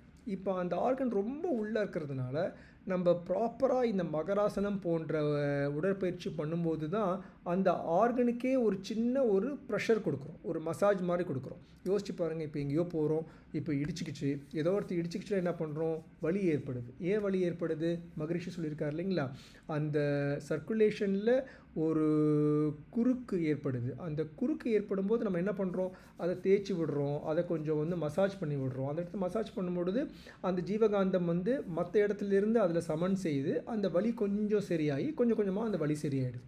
இதே போல தான் வந்து நம்ம வயிறில் இருக்கிற பேங்க்ரியாஸ் வந்து வயிறினுடைய மேல் வயிறில் உள் பக்கமாக இருக்குது. அந்த பேங்க்ரியாஸுக்கு அதை ஒரு நல்ல ஒரு ப்ரெஷர் கொடுக்குற மாதிரியான மகராசனம் போன்ற ஒரு எக்ஸசைசஸ் பண்ணும் பொழுது அதுக்கு வந்து ஒரு நல்ல ஒரு மசாஜ் கொடுத்து அதில் ஏதாவது ஒரு ஜீவகாந்த தேக்கமோ அல்லது ஜீவகாந்த பற்றாக்குறையோ இல்லாத மாதிரி ஒரு நல்ல ஒரு கிளினிக்கல் அவுட்கம், அதிலிருந்து ஒரு இன்சுலின் பீட்டா செல்ஸ்லேருந்து நல்ல செக்ரீட் ஆகி உங்களுக்கு வந்து அந்த சக்கரை வியாதி வராமல் இருக்கிறதுக்கு ரொம்ப ரொம்ப ஏதுவாக இருக்குது. இது மட்டும் இல்லாமல் அந்த காலையில் சாப்பிட்ற உணவை கொஞ்சம் முடிஞ்ச வரைக்கும் தள்ளி சாப்பிட்றது, சாயங்காலம் சாப்பிட்ற உணவை வந்து முடிஞ்ச அளவுக்கு சீக்கிரமாக 5 மணி 6 மணி அப்படி சாப்பிட்றதுனால வந்து என்ன ஆகுதுன்னா, திரும்ப நீங்கள் சாயங்காலம் சாப்பிட்டதுலேருந்து மறுநாள் காலையில் ஒரு பிரேக்ஃபாஸ்ட்டை டிலேடாக 9 10 சாப்பிட்ற வரைக்கும் வயிறு வந்து காலியாக இருக்குது. அந்த வயிறு காலியாக இருக்கும்போது என்ன ஆகும்னா, பேங்க்ரியாஸ்க்கு ஒரு நல்ல ஒரு ரெஸ்ட். ஏன்னா வந்து எந்த விதமான ஒரு பொருளையும் ஜீரணம் பண்ணுன்ற ஒரு எண்ணம் இல்லை. ஸோ அதனால் பேங்க்ரியாஸ்க்கு நல்ல ஒரு ரெஸ்ட்டு. அந்த பேங்க்ரியாஸ் ரெஸ்ட் எடுக்கும்பொழுது தான் அதுக்கு நிறைய பிளட் ஃப்ளோ போய் அந்த பிளட் ஃப்ளோ மூலியமாக அந்த இன்சுலின் செக்ரேஷன்ஸ்லாம் வந்து நல்லா இம்ப்ரூவ் ஆகுது. ஸோ டிலேய்டு பிரேக்ஃபாஸ்ட், மாவு சத்து இல்லாத ஒரு சாப்பாடு, அதிக புரசத்து, நல்ல கொழுப்பு சத்து இருக்கிற ஒரு உணவு, சீக்கிரமாக மாலை உணவை வந்து முடிக்கிறது, தூங்குறதுக்கு அட்லீஸ்ட் 3 மணி நேரம் 4 மணி நேரத்துக்கு முன்னாடியே வந்து உணவுகளை வந்து முடிக்கிறது, காயகல்பா, மகராசனம் மற்றும் நம்மளுடைய ஜீவகாந்தத்தை பெருக்கக்கூடிய அனைத்து எக்ஸசைஸும் பண்ணும்பொழுது என்ன ஆகுதுன்னு கேட்டிங்கன்னா, உங்களுக்கு வந்து இனிஷியலாக வந்து இது கொஞ்சம் கஷ்டமாக தான் இருக்கும். ஏன்னா வந்து இப்போ ஸ்டூடெண்ட்ஸ்லாம் வந்து வீட்டுக்கு வரதுக்கே வந்து 5:30 ஆகும். ஆஃபீஸ் போகிறவங்க வந்து வீட்டுக்கு வரதுக்கு வந்து 8:30 ஆகும். ஸோ நம்மளுடைய உடலை வந்து நம்ம தான் பார்த்துக்கணும் அப்படின்ற ஒரு முடிவு இருக்கும் பொழுது என்ன ஆகும்னு கேட்டிங்கன்னா வந்து, மத்தியானம் வந்து லஞ்சுக்கு வரும்போதே வந்து சாயங்காலத்துக்கு வந்து ஒரு சின்ன டிஃபன் பாக்ஸில் டின்னர் எடுத்துகிட்டு போய்க்கலாம். இல்லை காலையில் வந்து எழுந்த உடனே வேலைக்கு போயிட்டு அதுக்கப்புறம் ஒரு 10 மணிக்கா வீட்டுக்கு வந்து சாப்பிடக்கூடிய ஒரு வசதி வாய்ப்பு இருக்கிறவங்க வந்து அந்த மாதிரி டிலேடாக பிரேக்ஃபாஸ்ட் சாப்பிட்லாம். கண்டிப்பாக வீட்டில் இருந்து வேலை செய்கிற பெண்மணிகளுக்கு வந்து இது வந்து கண்டிப்பாக ரொம்ப ஸ்ட்ரிக்டாக ஃபாலோ பண்ணலாம். இதன் மூலியமாக உடல் எடை நல்லபடியாக குறைந்து சர்க்கரை வியாதி, இரத்த கொதிப்பு, தைராய்டு ப்ராப்ளம், மென்ஸ்ட்ரல் ப்ராப்ளம் போன்ற பல வியாதிகளுக்கு இது வந்து ஒரு மிகப்பெரிய ஒரு நல்ல ஒரு கருவியாக அமையும். அடுத்தது முக்கியமானது வந்து நான் ஏற்கனவே சொன்ன மாதிரி வந்து நம்மளுடைய நாடி சுத்தி பழக்கம். நாடி சுத்தியில் வந்து என்ன ஆகுது, மகரிஷி அவர்கள் சொன்ன மாதிரி நம்ம பண்ணும்பொழுது வந்து அந்த சிம்பாத்தட்டிக், பாராசிம்பாத்தட்டிக் நம்ம உடலை நடத்தக்கூடிய 2 முக்கியமான ஒரு நாடிகளை வந்து முழுவதும் சரி பண்ணி 2 நாடிகளுக்கும் சமமாக அந்த மூச்சுக்காற்றை வந்து நம்ம செலுத்துறதுனால நம்ம உடலில் ஏற்படுற அதிகமாக சிம்பாத்தட்டிக் ஒரு பயம் மற்றும் ஒரு வெற்றுத்தன்மை, ஒரு சின்ன ஒரு அதிர்ச்சி மற்றும் ஒரு குழப்பத்தன்மை இருக்கிற அந்த நிலையிலிருந்து நல்ல ஒரு அமைதியான ஒரு தூக்கம், நம்பிக்கையான ஒரு வாழ்க்கை, எந்த பிரச்சனையும் இல்லைன்ற மாதிரியான ஒரு தெளிவு, அதுதான் வந்து பாராசிம்பாத்தட்டிக். அதை வந்து நம்மளுடைய நாடி சுத்தி வந்து ஏற்படுத்தும். ஒவ்வொரு நாளும் தவறாமல் நாடி சுத்தி, காயகல்பம், உடற்பயிற்சிகள் பண்ணுறவங்களுக்கு வந்து கண்டிப்பாக அந்த ஒரு பேலன்ஸ் ஏற்படும். அந்த பேலன்ஸ் தான் வந்து அவங்களுக்கு வந்து எந்த வகையான ஒரு நோய் எதிர்ப்பு சக்தியும் கொடுத்து, எஸ்பெஷலி சர்க்கரை வியாதி வராமல் இருக்கிறதுக்கும், சர்க்கரை வியாதி உள்ளவர்கள் மாத்திரையை குறைக்கிறதுக்கும், இன்சுலின்லேருந்து மாத்திரைக்கு மாற்றுறதுக்கும் ரொம்ப ஏதுவாக இருக்கும். ஒரு அளவுக்கு மேலே விட்டுட்டு ரொம்ப ஹை டோஸ் இன்சுலின் எடுக்கிறவங்களுக்கு வந்து இந்த விதமான ஒரு யோகாசன முறைகள் வந்து அவ்வளோவா பயனளிக்காது. ஸோ யாருக்காவது வந்து அப்பா அம்மாவுக்கு வந்து சர்க்கரை வியாதி இருக்குன்னா வந்து சீக்கிரமாக இந்த முறைகளை ஆரம்பித்து நம்ம முடிஞ்ச அளவுக்கு வந்து சர்க்கரை வியாதியை ப்ரிவெண்ட் பண்ணணும். அப்படி வந்தாலும் அதை வந்து சீக்கிரமாக சரி பண்ணுறதுக்கு வந்து ஏதுவாக இருக்கும். இப்போ இந்த ஸ்லைட்ஸில் பார்த்தீங்கன்னா வந்து நிறைய ஸ்டடீஸ், ஒரு 12 வீக் ஸ்டடீஸு, 2 மந்த் ஸ்டடீஸு, இதில் வந்து 3 மாதத்துக்கு வந்து ஒரு குரூப் ஆஃப் பெண்களை வச்சு இந்த மாதிரி கிளைசிமிக் கண்ட்ரோல் யோகா அமைச்சு பார்க்கும்பொழுது வந்து அவங்களுக்கு நல்லா இந்த ஃபாஸ்டிங் சுகர் கம்மியாக இருக்குது, HbA1c கம்மியாக இருக்குது, அவங்களுடைய செல்ஃப் கேர் தன்னம்பிக்கை வந்து நல்லபடியாக இம்ப்ரூவ் ஆகிருக்கு. இந்த ஆக்சிடேட்டிவ் ஸ்ட்ரெஸ் தான் வந்து ஒரு மனிதர் வந்து அவங்க அந்த ஒரு பய உணர்ச்சியோடு வாடும்பொழுது உடலில் ஏற்படுற அந்த பொருளுக்கு பேர் தான் வந்து ஆக்சிடேட்டிவ் ஸ்ட்ரெஸ். அதே மாதிரி ஒவ்வொரு தடவை உணவு சாப்பிடும் பொழுதும் நம்ம உடலில் வந்து ரியாக்டிவ் ஆக்சிஜன் ஸ்பீஷீஸ் ROASன்னு சொல்லுவாங்க, அதுவும் வந்து ப்ரொடியூஸ் ஆகுது. இந்த oxidative stress, reactive oxygen species தான் ஒரு மனிதர் வந்து மூப்படைதல், வயதிகமாகுதல், இந்த மாதிரி வயதாகிறதுக்கு காரணமாக இருக்குது. நம்மளுடைய இந்த யோக முறைகள், உணவு முறைகள் பார்க்கும்பொழுது பார்த்திங்கன்னா எல்லாமே அந்த MDA, systemic inflammation, glutathione, vitamin C எல்லாமே நல்லபடியாக சீரமைந்து அவங்களுடைய உடல் வந்து நல்ல ஆரோக்கியமாக இருக்கிறதுக்கு ரொம்ப ரொம்ப யூஸ்ஃபுல்லாக இருக்குது. இப்போ இந்த டேபிளில் பார்த்திங்கன்னா வந்து நம்ம இது வரைக்கும் பேசினதை வந்து சம்மரியாக கொடுத்துருப்பாங்க. சாப்பிட்ற பொருளில் நல்ல ஹோல் கிரெயினாக மில்லட்ஸ் போன்ற ஹை ஃபைபர் ஃபுட்டு வந்து எடுத்துக்கணும். ப்ரோட்டீன்ஸ் அதிகமாக எடுத்துக்கணும், மாவு சத்து பொருட்கள் கம்மியாக எடுத்துக்கணும். அன்சாச்சுரேட்டட் ஆயில், எந்த விதமான ஆயிலாக இருந்தாலும், இப்போ உங்களுக்கு வந்து ஒரு வசதி இருந்துச்சு, உங்களால் வந்து வாங்க முடியும்னா வந்து நல்ல ஒரு மரச்செக்கில் உங்களுக்கு தெரிஞ்சவங்க வந்து அந்த ஆயில் எடுத்து கொடுத்தாங்கன்னா அதையும் வந்து கொஞ்சமாக யூஸ் பண்ணலாம். ஆனால் தேங்காய் எண்ணெய் மற்றும் நெய் போன்றவற்றை யூஸ் பண்ணும்பொழுது மிக நல்ல ஒரு கொழுப்பு சத்து கிடைக்குது. அந்த கொழுப்பு சத்துனால் வந்து ஃபேட் சால்யுபிள் விட்டமின்ஸும் வந்து நமக்கு வந்து நல்லபடியாக வருது. அதனால் அந்த க்ரானிக் இன்ஃப்ளமேஷன், வயிறில் நம்ம உடம்புல இருக்கிற அந்த ஒரு பயத்தன்மை, அந்த இன்ஃப்ளமேஷன் நல்லபடியாக வந்து குறையுது. இது வந்து இந்த இதில் வந்து நல்லபடியாக வந்து காமிச்சிருக்காங்க. அதுக்கப்புறம் வந்து நம்ம ஏற்கனவே சொன்ன மாதிரி எந்தெந்த உணவுகள்லாம் சாப்பிட்ட உடனே அந்த ஒரு சுகர் க்ரஷ் வர்றது பார்த்திங்கன்னா வந்து ப்ரெட்டு, வெள்ளை அரிசி, பொட்டேட்டோ அல்லது உருளைக்கிழங்கு, இதெல்லாம் சாப்பிட்ட உடனே வந்து நமக்கு ஒரு நல்ல ஒரு சாட்டிஸ்ஃபேக்ஷன் கிடைக்கும். ஏன்னா அது உடனே ஜீரணமாகி உடனே நமக்கு வந்து பாக்டீரியாஸ் வந்து அந்த ஸ்டார்ச்சை வந்து ரிலீஸ் பண்ணுறதுனால ஒரு நல்ல ஒரு சாட்டிஸ்ஃபேக்ஷன் கிடைக்குது. ஆனால் இது வந்து நம்மளுடைய சுகரை வந்து கண்ட்ரோல் பண்ணுறதுல வந்து தவறிடுது. இதனால தான் வந்து சாப்பிட்ற பொருள் வந்து காம்ப்ளெக்ஸாக லோ கிளைசிமிக் இண்டெக்ஸ், மில்லட்ஸ் மற்றும் ஹஸ்குள்ள ஒரு பொருட்களை வச்சு medium glycaemic index, brown rice, அந்த மாதிரியான விஷயங்கள். ஸ்வீட் பொட்டேட்டோ வந்து நல்லது, ஆனால் நார்மல் பொட்டேட்டோவில் வந்து அந்த அளவுக்கு வந்து கிளைசிமிக் இண்டெக்ஸ் வந்து அதிகமாக இருக்கிறதுனால வந்து நல்லதில்லை.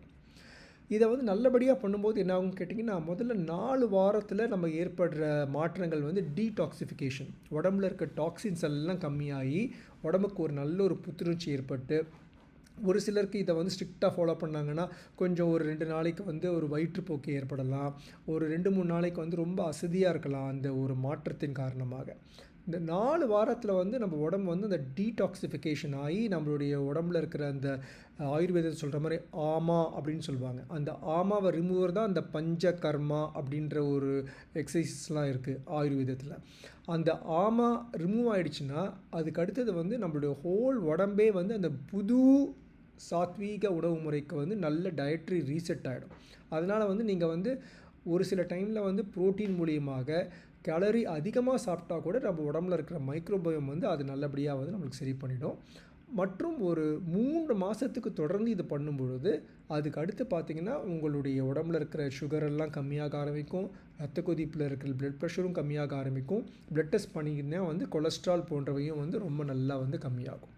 ஸோ மெயினாக பண்ண வேண்டியது சாத்வீக உணவு முறை, அதிக பச்சை காய்கறிகள், லெஸ் கார்போஹைட்ரேட் மாவு சத்து பொருட்கள், யோகாசனம் மற்றும் நாடி சுத்தி மற்றும் நம்மளுடைய மகரிஷியுடைய மிக மிக முக்கியமான காயக்கல்பா. அடுத்து பண்ண வேண்டியது வந்து உங்களுக்கு அது பிரச்சனை இருந்துச்சுன்னா டாக்டர்கிட்ட போயிட்டு ஒரு புக்கு வாங்கிட்டு அந்த புக்கில் வந்து சர்க்கரை வியாதி எந்த லெவலில் இருக்குது, அடுத்து எந்த லெவலில் இருக்குது, இந்த மாதிரியான உணவு மற்றும் வாழ்க்கை முறையினால் எந்த அளவுக்கு சேஞ்ச் ஆகிருக்கு அப்படின்றத வந்து பார்க்குறது. ஸ்ட்ரிக்டாக வந்து ஒரு சில யோக முறைகள் நம்ம மகரிஷி சொல்கிறது எல்லாமே ஃபாலோ பண்ணலாம். பட் ஒரு சில யோக முறைகளில் வந்து இந்த தலைக்கீழே நிற்கிறது, ஹெட் ஸ்டாண்ட் பண்ணுறது, இதெல்லாம் வந்து கண்ணுக்கு வந்து ரொம்ப பாதகம் ஏற்படும். அதனால தான் மகரிஷி வந்து பார்த்திங்கன்னா வந்து எந்த விதமான ஒரு சிரமம் தர எக்ஸசைஸஸும் யோக முறைகளும் சொல்லாமல் எல்லாமே ரொம்ப சிம்பிளாக சொல்லியிருப்பார். பிராணாயாமத்திலே பார்த்திங்கன்னா வந்து நீங்கள் வந்து அந்த கும்பகம், அந்த மூச்சை வந்து உள்ளே தங்கி இருக்கிறதும் அல்லது ரேஷகம் மூச்சை வந்து முழுவதும் வெளியில் விட்டு ஒரு எம்டி லங்ஸில் இருக்கிறதும் அவ்வளவு நன்மைகள் தரும். ஆனால் அந்த கும்பகம் வந்து ஒரு சிலர் கண் பார்வை பிரச்சனை இருக்கிறவங்க, வேறு ஏதாவது ஆஸ்துமா தொந்தரவு இருக்கிறவங்களுக்கு வந்து கஷ்டம் கொடுக்கலாம். அதனால தான் மகரிஷி அவர்கள் ரொம்ப சிம்பிளாக வந்து நாடி சுற்றி வெறும் மூச்சை உள்ளே இருக்கிறது வெளியே இருக்கிறது அனுலோம் விலோம் மட்டும்தான் சொல்லியிருக்காங்க. இதனால் என்னென்னா வந்து நம்மளுடைய ஆசிரியர்கள் வந்து மகரிஷியுடைய பயிற்சியை வந்து ரொம்ப ஆராயாமல் இது இவருக்கு வந்து கரெக்டாக இருக்குமா இல்லைக்கான்னு பார்க்க வேண்டிய அவசியம் கூட இல்லாமல் எல்லோரும் பயன்படுத்துறதுக்கு ரொம்ப ரொம்ப ஏதுவாக இருக்குது. நான் ஏற்கனவே சொன்ன மாதிரி அந்த நாடி சுற்றி தொடர்ந்து பண்ணுறவங்களுக்கு வந்து அவங்களுடைய ஸ்ட்ரெஸ் லெவல் கம்மியாகி அவங்களுடைய அந்த ஆட்டோனமிக் பேலன்ஸ் ஏற்படுறதுக்கு வந்து ரொம்ப ரொம்ப ஏதுவாக இருக்கும். ஸோ ஓவராலாக பார்த்திங்கன்னா வந்து சக்கரவியாதின்றது வந்து அந்த சக்கரவியாதிக்கான ஒரு விஷயம் மட்டும் கிடையாது. ஓகே, சக்கரவியாதினா சாப்பாடில் ஏதோ இருக்குது, மருந்து இருக்குது, இன்சுலின் இருக்குது, இதை மட்டும் கிடையாது. இது வந்து நம்ம உடம்புல இருக்கிற ஸ்ட்ரெஸ்ஸு, க்ரானிக் இன்ஃப்ளமேஷன், நம்ம உடம்புல இருக்கிற இன்க்ரீஸ்டு சிம்பேத்தட்டிக் டோன் போன்ற அனைத்து விஷயங்களையும் நல்லபடியாக பார்த்து அதை சரி பண்ணும்போது தான் வந்து சக்கரவியாதிக்கு வந்து ஒரு நல்ல ஒரு தீர்வு கிடைக்கும். இதன் மூலியமாக தான் வந்து ஒரு நல்ல ஒரு முன்னேற்றமும் ஏற்படும். இப்போது நான் சொன்னது எல்லாமே வந்து ஒரே நாளில் உடனே வந்து நம்மளுடைய வாழ்க்கையில் வந்து ஒரு விஷயமாக வந்து கொண்டு வர முடியாது. அதனால தான் வந்து இதை வந்து ஒரு 3-4 வாரத்துக்கு வந்து உணவு முறைகளை மட்டும் ஃபோக்கஸ் பண்ணிவிட்டு அதுக்கு அடுத்த 3 நாட்கள் வாரங்களுக்கு வந்து எந்த அளவுக்கு வந்து உணவத்தின் நேரத்தை வந்து நல்லபடியாக ஃபோக்கஸ் பண்ணோம்னா நல்ல ஒரு முன்னேற்றம் கிடைக்கும். ஏதாவது கொஸ்டின்ஸ் இருந்தாலோ அல்லது இதை நீங்கள் வந்து ஃபாலோ பண்ணும்பொழுது ஏதாவது உங்களுக்கு வந்து ஒரு ஃபாலோ பண்ண முடியாத ஒரு காரணங்கள் ஏற்பட்டாலோ அதை வந்து நம்ம இப்போ வந்து டிஸ்கஸ் பண்ணலாம். வாழ்க வளமுடன். வாழ்க வளமுடன் சார். வாழ்த்துக்கள் சார். வாழ்க வளமுடன் சார். நன்றிங்க ஐயா. மிக அற்புதமாக நமக்கு இனிப்பான வாழ்வில் கசப்பான சர்க்கரை யோகா தரும் இனிய தீர்வு என்ற தலைப்பில் டாக்டர் பேராசிரியர் அனந்தகுமார் தனசேகரன் ஐயா அவர்கள் தங்களுடைய பொன்னான நேரத்தை நமக்காக ஒதுக்கி மிகவும் அற்புதமாக தெளிவாக மகிழ்ச்சியின் கருத்துக்களோடு ஒப்பிட்டு விளக்கம் கொடுத்திருக்கிறார். அவர்கள் அனைவரும் துரியல் நிலையிலிருந்து அவர்களை வாழ்த்துவோம். டாக்டர் அனந்தகுமார் தனசேகரன் ஐயா அவர்கள் வாழ்க வளமுடன். அவர்களுடைய உடல்நலம், மனநலம், குடும்ப நலம், நட்பு நலம், பொருளாதார வளம் வாழ்க வளமுடன். அனைவருக்கும் நன்றி, வாழ்த்துக்கள்.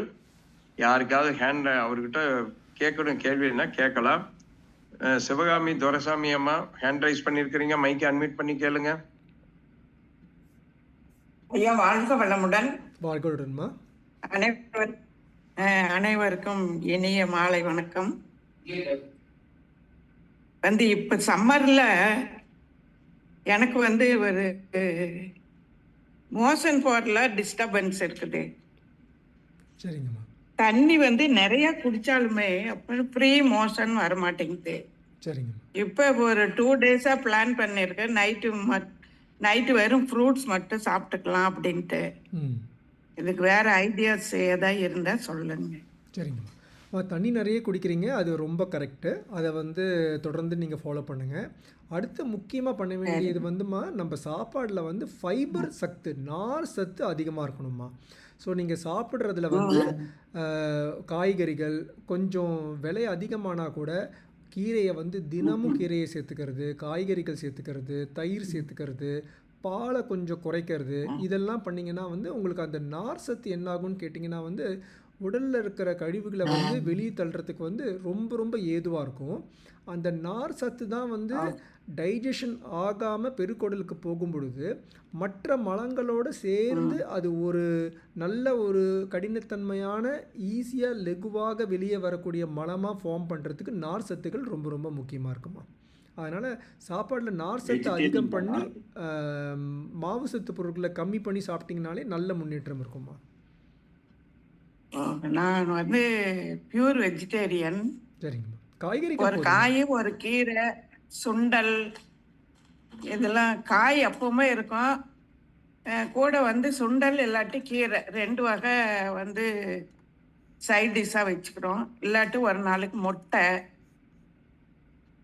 எப்படியும் பார்த்து தான் சாப்பிட்றோம். ஆனாலுமே எனக்கு வந்து அடிக்கடி வந்து மோசன் இறுகி போயிட்டு கொஞ்சம் கஷ்டமாக இருக்குது. இதுக்கு வந்து நீங்கள் வெளியில் வந்து நீங்கள் மருந்து வாங்கி சாப்பிட்டீங்கன்னா கூட அந்த மருந்தில் இருக்கிறதும் ஃபைபர் தான்மா. அதனால் நம்ம சாப்பாட்லேயே வந்து நீங்கள் வந்து என்ன தான் தினமும் வந்து கீரையும் காய்கறியும் சாப்பிட்டீங்கன்னா கூட அந்த காய்கறியினுடைய அளவு கீரையினுடைய அளவு வந்து கம்மியாக இருக்குதுன்னு நினைக்கிறேம்மா. நீங்கள் வந்து சாதம் அளவுக்கு நீங்கள் காய்கறியை சாப்பிட்ற அளவுக்கு முயற்சி பண்ணணும். சாப்பாட்டில் வந்து ஒரு பாதி அளவுக்கு மேலே காய்கறிகள் ஃபைபர் ரிச் ஃபுட்டாக இருக்கணும்மா. சரிங்க. நன்றி அம்மா. வாழ்க வளமுடன். வாழ்க வளமுடன். வாழ்க வளமுடன். வாழ்க. சசிகலா ஜெகதீசன் மைக் அன்மியூட் பண்ணுங்க. வாழ்க வளமுடன் ஐயா. சொல்லுங்கம்மா. வாழ்க வளமுடன் ஐயா. வாழ்க வளமுடன். ரொம்ப சிறப்பான நிறைய தகவல் கொடுத்துருந்தீங்க.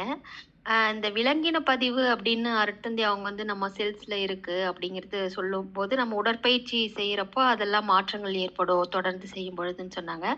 ஆனா இப்ப நீங்க சொல்லும் பொழுதுதான் தெரியுது அந்த பய உணர்வு கூட அந்த விலங்கின பதிவுல இருந்து நம்ம அந்த பயந்து ஓடுறோம். அந்த ஓடக்கூடிய அந்த பயமெல்லாம் கூட நம்மளுக்கு இப்போ நார்மல் லைஃப்குள்ளேயும் அந்த பயங்கிறது இருந்துட்டு இருக்கு அப்படிங்கிறது சொல்லியிருக்கீங்க. இதுக்கு அந்த உடற்பயிற்சி செய்யறது மூலமாவே அந்த பயம் அப்படிங்கிறது குறையறதுக்கு வாய்ப்பு இருக்காங்க சார். ஒண்ணு. அடுத்த ஒரு கேள்வி வந்து இப்போ இந்த கிளைமேட்டுக்கு இங்க சம்மர்ல வந்து நாங்க நிறைய வந்து ரொம்ப ஐஸ் வாட்டர் ஜில்லுன்னு குடிக்கிறது. இப்போ லெமன் ஜூஸ் எடுக்கிறோன்னா அதில் சுகர் ஆட் பண்ணி தான் குடிக்க முடியுது. அப்புறம் வந்து அந்த ஐஸ்கிரீமு, அந்த கூல் ட்ரிங்க்ஸ் அந்த மாதிரிலாம் நாங்க சாப்பிடும் பொழுது, அதுலயும் வந்து நமக்கு சுகர் வந்து நெறைய ம் அ ஏறிடும் அப்படின்னா, நாங்க வேற என்ன மாதிரியான உணவு வந்து இந்த கிளைமேட்க்கு சம்மர்ல எடுத்துக்கலாங்க சார்? வாழ்க வளமுடன். வாழ்க்கை. இப்போ சர்க்கரையிலேயே பார்த்தீங்கன்னாம்மா, இந்த வெள்ளை சர்க்கரை தான் வந்து நான் ஏற்கனவே சொன்ன மாரி லோ கிளைசிமிக் இண்டெக்ஸ் இல்லாமல் அதிகமாக சீக்கிரமாக ஜீரணமாகி நம்மளுடைய சுகரை வந்து அதிகமாக்குறதுக்கு காரணமாகுது. இதே வந்து ஒரு கரும்பு ஜூஸ் சாப்பிட்றது, இல்லை இளநீ சாப்பிட்றது, அது சாப்பிடும்போது அதில் இருக்கிற சர்க்கரை தன்மை வேறு. ஆனால் கரும்பு ஜூஸ், இளநீ கூட வந்து ஒரு சுகரை வந்து அதிகப்படுத்தும். ஸோ அவங்க வந்து அதை வந்து ஒரு சாப்பாடுக்கு கொஞ்ச நேரத்துக்கு முன்னாடியோ இல்லை சாப்பிட்ட பிறகு கொஞ்ச நேரத்துலையோ அந்த சாப்பாடோடு சேர்ந்து சாப்பிடும் பொழுது ஏற்கனவே அவங்களுக்கு சாப்பாடு வந்து அந்த ஒரு குளுக்கோஸை வந்து அதிகப்படுத்துறதுனால அதுக்கப்புறம் ஒரு மணி நேரத்தில் சாப்பிட்ற ஒரு கரும்பு ஜூஸோ அல்லது ஒரு இளநீரோ வந்து மேலும் அதிகமாக இன்சுலினை வந்து பாதிக்காமல் வந்து இருக்கும். ஸோ அதனால் சாப்பிட்ற பொருளில் வந்து கண்டிப்பாக வந்து அந்த சாப்பாடோடு சேர்ந்து அந்த ஒரு பானத்தை வந்து பருகிற மாதிரி வச்சுக்கணும். ஒரு காலையில் பிரேக்ஃபாஸ்ட் சாப்பிட்டுட்டு மத்தியானம் லஞ்ச் சாப்பிட்டுட்டு அதுக்கு ரெண்டுத்துக்கும் நடுப்புற ஒரு 10 மணிக்காக வந்து சர்க்கரை போட்டு லெமன் ஜூஸ் சாப்பிட்றது வந்து தேவையில்லாமல் அந்த இன்சுலின் இன்க்ரீஸ் பண்ணுறதுக்கு வந்து ஏதுவாகிடுது. ஒரு நாளைக்கு 3 தடவை 4 தடவை அந்த இன்சுலின் ஸ்பைக் போச்சுன்னா அதுதான் வந்து நாள்பட நம்மளுடைய கணையம் வந்து நல்லபடியாக வேலை செய்யாமல் ஒரு பழுதடைகிறதுக்கு வந்து காரணமாக இருக்குது. இதே வந்து ஒரு நாளைக்கு 2 தடவை 3 தடவை தான் நம்மளுடைய இன்சுலின் வந்து தேவைப்பட்டுச்சுன்னா வந்து கணையம் வந்து இன்னும் நிறைய நேரத்துக்கு நல்லாயிருக்கும். ஒவ்வொரு தடவை பேங்க்ரியாஸ் வந்து அது சுருங்கி அதனுடைய இன்சுலினை ரிலீஸ் பண்ணும்போதும் அது வந்து ஒரு வேலை செய்கிற மாதிரின்னு எடுத்துக்கிட்டோம்னா யோசிச்சு பாருங்கள். ஒரு மனிதர் வந்து பிரேக்ஃபாஸ்ட் சாப்பிட்றார், 10 மணிக்கு வந்து ஒரு லெமன் ஜூஸ் நீங்கள் சொன்ன மாதிரி ஒரு சக்கரை போட்டு சாப்பிட்றார், லஞ்ச் சாப்பிட்றார், சாயங்காலம் டீ ஒரு வடை சாப்பிட்றார், திரும்ப 8 மணிக்கு ஒரு சாப்பாடு சாப்பிட்றாருன்னா ஒரு நாளைக்கு 6 தடவை அவரோட இன்சுலின் வந்து ரிலீஸ் ஆகுது. இதே ஒருத்தங்க வந்து அவங்களுடைய பிரேக்ஃபாஸ்ட்டை வந்து கொஞ்சம் லேட்டாக சாப்பிட்றாங்க, சாப்பாடோடு சேர்ந்தே முடிஞ்ச அளவுக்கு எல்லாத்தையும் சாப்பிட்றாங்க, சாயங்காலம் சீக்கிரமாக முடிக்கிறாங்கன்னா அவங்களோட இன்சுலின் ஒரு நாளில் 3 தடவை தான் வந்து இன்க்ரீஸ் ஆகும். அப்போ அந்த பேங்க்ரியாஸ் வந்து முதல்ல சொன்ன நபரை விட 2 மடங்கு அதிகமாக நாள்பட்ட வருடங்களுக்கு அது நல்ல ஆரோக்கியமாக வேலை செய்கிறதுக்கு ரொம்ப யூஸ்ஃபுல்லாக இருக்கும். இந்த நீங்கள் கேட்ட முதல் கேள்வி அந்த விலங்கின பதிவுகளுக்கு ரொம்ப முக்கியமான விஷயம் வந்து காயக்கல்பம். அப்பொழுதுதான் வந்து நம்மளுடைய ஜீவகாந்தம் வந்து அந்த மூலாதாரத்தில் தங்காமல் உடல் முழுவதும் பரவறதுக்கு நம்ம வந்து ஏதுவாக்குறோம். அதன் மூலியமாக விலங்கின பதிவுகள் ஒரு மனிதனை வந்து ஆட்கொள்கிறது வந்து கீழ்நிலையில் இருக்கிற மூலாதாரம், சுவாதிஷ்டானம் போன்ற சக்கரங்கள் இருக்கும்போது தான். எப்போ அவங்க வந்து அவங்களுடைய ஜீவகாந்தத்தை வந்து உயரிய சக்கரங்கள் சரசரஹாரம், ஆக்னேய சக்கரத்துக்கு கொண்டு போகிறாங்களோ விலங்கின பதிவுகள்லேருந்து வெளியில் வரலாம். அது மட்டும் இல்லாமல் நம்மளுடைய சிம்பிளிஃபைட் குண்டலினி எக்ஸசைஸில் உடலை ஆரோக்கியமாக வச்சுக்கிறது, அந்த நாடி சுத்தி பண்ணி நம்மளுடைய நுரையீரலை வந்து ஆரோக்கியமாக வச்சுக்கிறது, இன்ட்ரோஸ்பெக்ஷன் பண்ணி நமக்கு இருக்கிற எந்த விதமான ஒரு குறைகள் இருக்குது, என்ன தப்பு பண்ணுறோம், 5 அளவு முறையில் இருக்கிறது, மகரிஷியுடைய ஃபுல் பேக்கேஜை ஃபாலோ பண்ணும்போது விலங்கின பதிவுகள்லேருந்து முழு விடுதலை ஏற்படுமா. வாழ்க வளமுடன். வாழ்க வளமுடன். வாழ்க வளமுடன் சார். அட்மின் போட்டிருக்கிறீங்க, மைக்கை அட்மிட் பண்ணி கேளுங்க. நேம் போடாம இருக்குது சார். அட்மின் போட்டிருக்கிறீங்க, ஹேண்ட் ரைஸ் பண்ணியிருக்கிறீங்க, கேளுங்க. உங்களை அறிமுகப்படுத்திட்டு சொல்லுங்க சார். நான் டாக்டர் சுதந்திரா தேவிங்க. ஓ சரிங்க சரிங்கம்மா. அது ஏன் அட்மின் வந்ததுன்னு தெரியல. I have given my name. Anyway as usual Anandakumar ரொம்ப நல்லா ப்ரெசென்ட் பண்ணியிருக்காரு. Doctor, can I say a few things? It's not a question, but என்னோட வியூஸ் கொஞ்சம் what you have said is 100% right. இன்னும் கொஞ்சம் ஆட் பண்ணலாமா? மாணிக் வாசகம் சார்கிட்ட பெர்மிஷன் கேட்கணும். ஓகே, ஸோ முதல்ல I want to tell everybody that diabetes is a preventable disease. இது வந்து நம்ம தடுக்கக்கூடிய ஒரு வியாதின்றது தான் ஃபஸ்ட்டு நீங்கள் புரிஞ்சுக்கணும். அதில் ட்ரீட்மெண்ட்டோட ஃபஸ்ட்டு ஸ்டெப் என்னன்னா அவேர்னஸ். அதுதான் இப்போ டாக்டர் எல்லாம் நாங்கள் எல்லாரும் பண்ணிகிட்டே இருக்கோம் எல்லா பக்கமும். அது ஏன் வருது, என்ன சாப்பிடணும், எப்படி இருக்கணும், அதெல்லாம் இந்த அவேர்னஸ் க்ரியேட் பண்ணுறது தான் ட்ரீட்மெண்ட்லேயே ஃபஸ்ட்டு ஸ்டெப்பு. அதுக்கு தான் டாக்டர் ரொம்ப நல்லா இன்னைக்கு கொடுத்துருக்காரு. அதனால அரை மணி நேரத்துக்குள்ளே இவ்வளோ விஷயம் கன்சைஸாக பண்ணி கொடுக்குறது இட்ஸ் வெரி டிஃபிகல்ட். டாக்டர் நல்லா பண்ணியிருக்காரு. பட் இப்போ இதனோட காரணத்தை முதல்ல நீங்கள் புரிஞ்சுக்கணும். ட்ரீட்மெண்ட் பற்றி நிறையா பேசணும். காரணம் என்னென்னா பேங்க்ரியாஸில் அந்த பீட்டா செல் இருக்குது, அதுலேருந்து இன்சுலின் வருது. இன்சுலின் வந்து குளுக்கோஸை செல்லுக்குள்ளே கொண்டு போகுது. அது கொண்டு போக முடியாம தடைப்படும் போது அந்த சர்க்கரை வந்து பிளட்ல தேங்கி நின்று பிளட் சுகர் லெவல் ஜாஸ்தியா இருக்கு. ஆனா செல்லுக்குள்ள சர்க்கரை இல்லை, அதனால எனர்ஜி இல்லை செல்லுக்கு, அதனால டயர்டுனஸ், வீக்னஸ், அதனால பசி இதெல்லாம் வருது. ஸோ இதை கொண்டு போய் சேர்க்கறதுக்கு வந்து அந்த GLUT4ன்னு ஒரு என்சைம் வரும், அது லிவர்ல இருந்து வருது. ஸோ இந்த ரொம்ப நாள் இந்த சுகர் ஜாஸ்தியாகவே இருக்கும்போது என்ன ஆகுதுன்னா, we call it exhaustion of islet cells.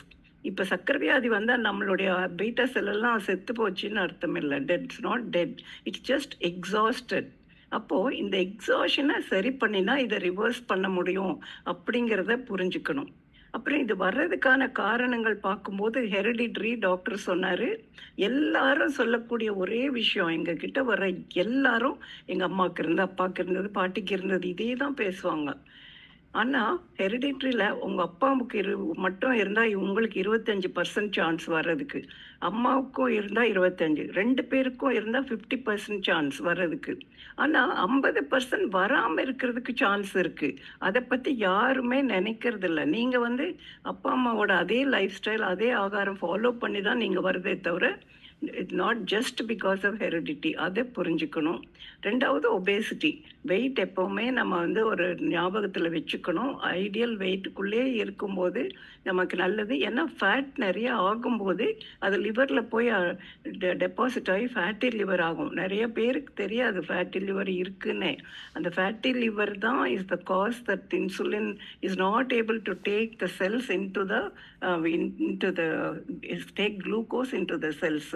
அதனால அதை வந்து தான் கண்ட்ரோல் மெயினாக பண்ணணும். ஸோ இந்த பீட்டா செல் எக்ஸாஷன் எப்போ ஸ்டார்ட் ஆகுதுன்னா, நம்ம டயக்னோஸ் பண்ணுறதுக்கு 12 வருஷம் முன்னையே இந்த பீட்டா செல் எக்ஸாஷன் ஸ்டார்ட் ஆயிடுது. ஆனால் நமக்கு தெரியறதில்ல, சிம்டம்ஸ் ஒன்றுமே அப்போ தெரியாது. ஸோ நம்ம என்ன சொல்கிறாங்க, டயக்னோசிஸ் டைம்லேயே 50% of the cells are already exhausted. அதுக்கப்புறம் எவ்ரி இயர் ஒரு 5% செல்ஸ் கம்மியாயிட்டே போகும், எக்ஸாஷன் ஆகிட்டே போகும்னு. ஸோ அது வந்து ப்ரீ டயபெட்டிஸ் ஸ்டேட்னு சொல்கிறோம். அதுக்கு நிறைய GTT அந்த மாதிரி டெஸ்ட் எல்லாம் இருக்குது. And insulin levels in blood, சும்மா HbA1c, ஃபாஸ்டிங் பிளட் சுகர் அதெல்லாம் பார்க்காம இன்சுலின் லெவல்ஸு, ஹைப்பர் இன்சுலினிமியா இருக்கா அப்படின்றதெல்லாம் பார்த்தோன்னா தான் அந்த ஸ்டேஜில் யூ கேன் 100% ரிவர்ஸ் திஸ். அதுக்கப்புறம் கூட நம்ம கொஞ்சம் ரிவர்ஸ் பண்ண முடியும், பட் ஸ்டில் நாட் தட் 100%. அதனால அது அந்த ப்ரீ டயபெட்டிக் ஸ்டேஜ்லேயே we should become aware and start treatment அப்படின்றது. And principles of treatment doctor ரொம்ப நல்லா எக்ஸ்பிளைன் பண்ணார். ஸோ இது எக்ஸாஷன் ஆகிருக்கு. நீங்கள் ஏன் எக்ஸாஸ்ட் ஆகுறீங்க? ஓவர் ஒர்க் பண்ணால் எக்ஸாஸ்ட் ஆகுறீங்க இல்லையா? அதே மாதிரி தான் ஐலட் செல்ஸும் ஓவர் ஒர்க் பண்ணும்போது எக்ஸாஸ்ட் ஆகி அதனால் வேலை செய்ய முடியல. ஒரு குதிரை ஓட்டுறீங்க, அதை வந்து அடித்து ஓட்டிகிட்டே இருந்தால் அது ஒரு வரைக்கும் ஓடும், அப்புறம் என்னால் முடியாதுன்னு படுத்துரும். அதே மாதிரி தான் பீட்டா செல்ஸும். அப்போது நம்ம அதுக்கு என்ன பண்ணணும்? ரெஸ்ட் கொடுக்கணும். அதுதான் டாக்டர் ஃபாஸ்டிங் பற்றி, என்ன டைம் சாப்பிட்றது, எப்படி பண்ணுறது எல்லாம் சொன்னார். ஸோ அதனுடைய அர்த்தம் என்னன்னா, நம்ம பீட்டா செல்ஸ்க்கு ரெஸ்ட் கொடுக்கணும் அப்படிங்கிறது தான். ஸோ ஃபாஸ்டிங் ஒன்று, அண்ட் லோ கார்போஹைட்ரேட் டயட். ஏன்னா கார்போஹைட்ரேட் கண்டிப்பாக இந்த இன்சுலினால தான் ஹேண்டில் ஆகுது. ஸோ கார்போஹைட்ரேட் கம்மி பண்ணி புரோட்டீன் ஃபேட் ஜாஸ்தி பண்ணும்போது வேறு வித மூலமாக நமக்கு எனர்ஜி கிடைச்சிரும். ஸோ அது பண்ணணும். அதுக்கான டயட்ஸ் எல்லாம் இந்த லோ கிளைசெமிக் டயட்னு சொல்லுவோம். இதெல்லாம் சர்க்கரையை உயர்த்தாமல் இருக்கோ அந்த டயட்ஸ் எடுத்துக்கணும். அப்படி இல்லை ஹை கிளைசெமிக் டயட்டை எப்படி லோ கிளைசெமிக் டயட்டாக மாற்றுறது, அதாவது உடனடியாக சர்க்கரை உயராமல் எப்படி பண்ணுறது அப்படின்னா, அது கூட இப்போ வெறும் அரிசியோட நம்ம வந்து சாப்பாடு சாப்பிட்றோன்னா அது கூட வந்து இப்போ ப்ரோட்டீன் ஆட் பண்ணணும், ஃபேட் ஆட் பண்ணணும், ஃபைபர் ஆட் பண்ணணும், வெஜிடபிள்ஸ் ஆட் பண்ணணும். இதெல்லாம் பண்ணும்போது ஈவன் ஆர்டினரி ரைஸே சாப்பிட்லாம் 3 வேளை, தப்பே இல்லை. ஆனால் அதில் ஹை கிளைசிமிக்கை லோ கிளைசிமிக்காக பண்ணிக்கணும். அந்த இதுக்கெல்லாம் நீங்கள் கூகுளில் பார்த்தாங்களே தெரியும். கிளைசிமிக் இண்டெக்ஸ்னால் என்ன, how to convert high glycemic into low glycemic பார்த்தீங்கன்னா அதுதான் it's a main treatment principle. So that is one thing. அதுக்கப்புறம் இந்த எனர்ஜி, இந்த பேங்க்ரியாட்டிக் செல்ஸை எப்படி எனர்ஜைஸ் பண்ணுறது அப்படின்னா, அதுக்கு தான் இப்போது ஜட்டராக்னி அப்படின்னு சொல்லுவாங்க யோகாவில். அதாவது டைஜஸ்டிவ் ஃபயர். அந்த டைஜஸ்டிவ் ஃபயருக்கு காரணமானது மணிப்பூர சக்ரா. ஸோ மணிப்பூர சக்ராவை எப்படியெல்லாம் நம்ம பண்ண முடியும்னா, meditation on the Manipura chakra, அதுக்கப்புறம் அந்த பஸ்திரிகா பிராணாயாமா, அஃப்கோர்ஸ் நாடிஷோதன் டாக்டர் நல்லா சொல்லிட்டாரு. But bhastrika is one pranayama that can really help in diabetes. ரொம்ப ஹை பிபி, ஹார்ட் ப்ராப்ளம் இருக்கவங்கள தவிர மற்றவங்க எல்லாருமே பண்ணலாம். அதுக்கப்புறம் specific asanas which cause pressure on the pancreas or the nadis that are going to the pancreas. அது வந்து Ardha Matsyendrasana, Bhujangasana, all the back bending asanas, எங்கே அந்த வயிறு நடுவில் எந்த இடத்துல ப்ரெஷர் கொடுக்குற ஆசனாஸ் எல்லாம், அது புஜங்காசன், ஷலபாசன், தனுராசன், அதெல்லாம் அஃப்கோர்ஸ் மத்ஸ்யாசன். அப்புறம் Surya Namaskaram is one practice which corrects all the endocrine glands. So Surya Namaskaram ஒரு 12 ரவுண்டு டயபெட்டிக்ஸ் பண்ணாங்கன்னா ஃபண்டாஸ்டிக் ரிசல்ட்ஸ் வருது. அதுக்கப்புறம் எனர்ஜி எப்படி எக்ஸ்பெண்டிச்சர் பண்ணுறது, எக்ஸசைஸ் வந்து இன்க்ரீசஸ் இன்சுலின் சென்சிட்டிவிட்டி. அதனால exercise, any form of exercise, asanas பண்ணுறோம். பட் ஸ்டில் கொஞ்சம் கார்டியோவும் கொஞ்சம் வெயிட் ட்ரைனிங் பண்ணும்போது மசில் ஜாஸ்தி ஆகும். மசில் வந்து it takes up, it increases glucose insulin sensitivity and then it spends more of glucose then fat or ordinary this thing. அதனால் அந்த exercise வந்து it increases BMI also. So நீங்கள் exercise பண்ணி முடிச்சு 6 ஹவர்ஸு கூட அந்த எனர்ஜி எக்ஸ்பெண்டிச்சர் ஜாஸ்தி ஆகிட்டே இருக்கும். ஸோ சுகர் லெவல் ஏறாமையே இருக்கும். ஸோ இதெல்லாம் அந்த இது பண்ணுறதுக்கு. அப்புறம் மெடிடேஷனில் வந்து மெயின்லி மணிப்பூர் சக்கரம் மேலே மெடிடேஷன் அண்ட் யோக நித்ரா ரிலாக்ஸேஷன். அப்போது sankalpa, I will become healthy அப்படின்னு ஒன்று. விஷுவலைசேஷனில் வந்து you send energy particularly to the pancreatic glands. Pancreas எங்கே இருக்குன்னு நீங்கள் தெரிஞ்சுக்கிட்டு எனர்ஜியை வந்து உங்கள் பேங்க்ரியஸ்க்கு அனுப்புகிற மாதிரி நீங்கள் விஷுவலைஸ் பண்ணினீங்கன்னா யூ ஃபீல் தட் உங்கள் திங்க் தட் ஒரு மலை மேலே நின்று இருக்கீங்க, ஒரு ஊர் பார்க்குறீங்க, அந்த ஊரில் நிறைய லைட் எல்லாம் அப்படியே ஆஃப் ஆகி ரொம்ப கம்மி லைட்டு தான் எரிஞ்சிட்ருக்கு. பட் நீங்கள் வந்து ப்ரீதிங் பண்ணி எனர்ஜைஸ் பண்ணும்போது அந்த ஊரில் லைட்ஸ் எல்லாமே எரிய ஆரம்பிக்குது. ஒன்றொன்னா the whole city becomes lights, ஃபுல்லாக ஆகுது லைட்ஸு. அந்த மாதிரி உங்கள் பேங்க்ரியஸை வந்து நீங்கள் அனுப்பி ஒவ்வொரு செல்லும் it wakes up, it's getting எனர்ஜைஸ்டுன்னு ஒரு விஷுவலைசேஷன் பண்ணிங்கன்னா தட் ஹெல்ப்ஸ் அ லாட். அதுக்கப்புறம் Kayakalpa is another main thing because Kayakalpa increases the energy of the whole body. பிராணசக்தி ஹோல் பாடி இன்க்ரீஸ் ஆகும்போது அதுக்கு வந்து இதுக்கும் ஜாஸ்தி ஆகுது, பேங்க்ரியஸுக்கும் ஜாஸ்தி ஆகி அந்த செல்ஸ் வந்து ரீஜுவனேட் ஆகுது. And another important thing for ladies I want to say is gestational diabetes ஒன்று இருக்குது. ப்ரெக்னென்சியில் வர டயபெட்டிஸ், அது 5 monthsக்கு முன்னாடி எல்லாம் டெஸ்ட் பண்ணுவோம். அது வர அறிகுறி இருந்ததுன்னா நம்ம வந்து கண்டிப்பாக அதுக்கு இன்சுலின் எடுக்கும் டாக்டர் சொன்னால் நீங்கள் வேண்டாம் அது இதுன்னு சொல்லாமல் எடுத்து கண்ட்ரோல் பண்ணோம். Otherwise the child has a chance of becoming a diabetic at a very early age and you are creating an unhealthy generation itself. அது ஒன்று. அப்புறம் டாக்டர் டேப்லெட்ஸ் எடுங்க, இன்சுலின் போட்டுக்கோங்கன்னு சொன்னால் இல்லை இதுலேயே பண்ணுறேன், நேச்சுராக பண்ணுறேன், யோகாலே பண்ணுறேன்னு நினைக்காதீங்க. அதுவும் பண்ணிவிட்டு டேப்லெட்ஸோ இதோ எடுத்துக்கோங்க. ரொம்ப சிவியராக இருந்தால் இன்சுலின் எடுங்க. இட் இஸ் நாட் லைஃப் லாங்ன்றதை புரிஞ்சுக்கோங்க. You can always come back once a sugar comes down with other methods. You can come back from insulin to tablet or from tablets to no medicine at all. And then lifetime diet, exercise, you can lead a life, healthy life for even 30-40 years. அப்படிங்கிற மெசேஜை நீங்கள் எடுத்துகிட்டு போகணும். வாழ்க வளமுடன். Thank you for giving me the time. வாழ்க வளமுடன் doctor. மிக மிக அற்புதமாக நீங்கள் விளக்கம் கொடுத்திருக்கிறீங்க. ரொம்ப நன்றி, வாழ்த்துக்கள். ப்ரொஃபசர் டாக்டர் ஏ சிவசுப்பிரமணியம் ஐயா, அன்மியூட் பண்ணி பேசுங்க. ஐயா வணக்கம் ஐயா. வணக்கம்ங்க, வாழ்க வளமுடன். ஐயா வணக்கங்க ஐயா. உங்களோட பிரசன்டேஷன் ரொம்ப அற்புதமா இருந்ததுங்க, ரொம்ப நல்லா இருந்ததுங்க ஐயா. ஐயா இந்த பிரசன்டேஷன் எங்களுக்கு எல்லாத்துக்குமே நம்ம யூடியூப் மாதிரி கிடைக்கிறதுக்கு வாய்ப்பு இருக்குங்களாங்க ஐயா, எப்படிங்க? கண்டிப்பாக இருக்குங்கய்யா. இப்போ மாணிக் வாஸ்கம் ஐயா இந்த ப்ரெசன்டேஷனை கூட யூடியூப்ல லைவ்ல ஓடிட்டு இருக்குதுங்க, லைவ்ல போயிட்டு இருக்கு, யூடியூப்லயும் போயிட்டு இருக்கோம். நல்லதுங்க ஐயா. அப்புறம் ஐயா அதே மாதிரி வெறும் தமிழ் மட்டும் தெரியவர்களுக்காக உங்களோட பிரசன்டேஷன் எல்லாமே ஒரு எளிய முறையில எல்லாத்துக்கும் புரியுற மாதிரி ஏதாச்சும் ஒரு வாய்ப்பு இருக்குங்களாங்கய்யா? இந்த நோட்ஸ் எல்லாம் கிடைக்கும்? கண்டிப்பாங்க, நான் பண்ணிட்டு நான் அந்த குரூப்லேயே நான் ஷேர் பண்ணுறேங்க ஐயா. கண்டிப்பாங்க. அப்புறம் லாஸ்டாங்க ஐயா, ரொம்ப அற்புதம்ங்க. ஒரு அன்றாட வாழ்க்கையில காலையில இருந்து இரவு வரைக்கும் எதெல்லாம் நாம குறிப்பா நீங்க எல்லா விஷயம் சொல்லிட்டீங்க. ஆனா அன்றாடம் கண் விழித்ததுல இருந்து நம்ம உறங்க போற வரைக்குமே சின்ன சின்ன விஷயம் சிறுதுளி பெருவெள்ளம் மாதிரி இதுக்கு செஞ்சாலே நம்மளுக்கு எல்லாம் சுகர்கள்ல கண்ட்ரோல்ல இருக்கு அப்படிங்கிற மாதிரி நீங்க சொல்லக்கூடிய டிப்ஸ் ஏதாச்சும் இருக்குங்களாங்க ஐயா? இது என்னோட லாஸ்ட் கொஸ்டின். ஆமாங்க ஐயா. அப்படி ஏதாச்சும் இருந்தா கண் விழித்ததுல இருந்து உறங்குற வரைக்கும் இது செய்யுங்க. இப்ப 100% இருக்கிறது அப்படியே 1% குறைஞ்சு குறைஞ்சு குறைஞ்சு அப்படியே வந்து நார்மலா இருக்கும். அப்படி ஏதாச்சும் இருந்தாலுமே என்னோட இந்த லாஸ்ட் கொஸ்டின்னா நீங்க சொன்னா எல்லாத்துக்கும் பயனுள்ளதா இருக்கும்னு நினைக்கிறேங்க ஐயா. இப்போ உதாரணத்துக்கு என்னையும் எடுத்தாங்க ஐயா, நான் ஒரே ஒரு பாயிண்ட் சொல்லணுங்க.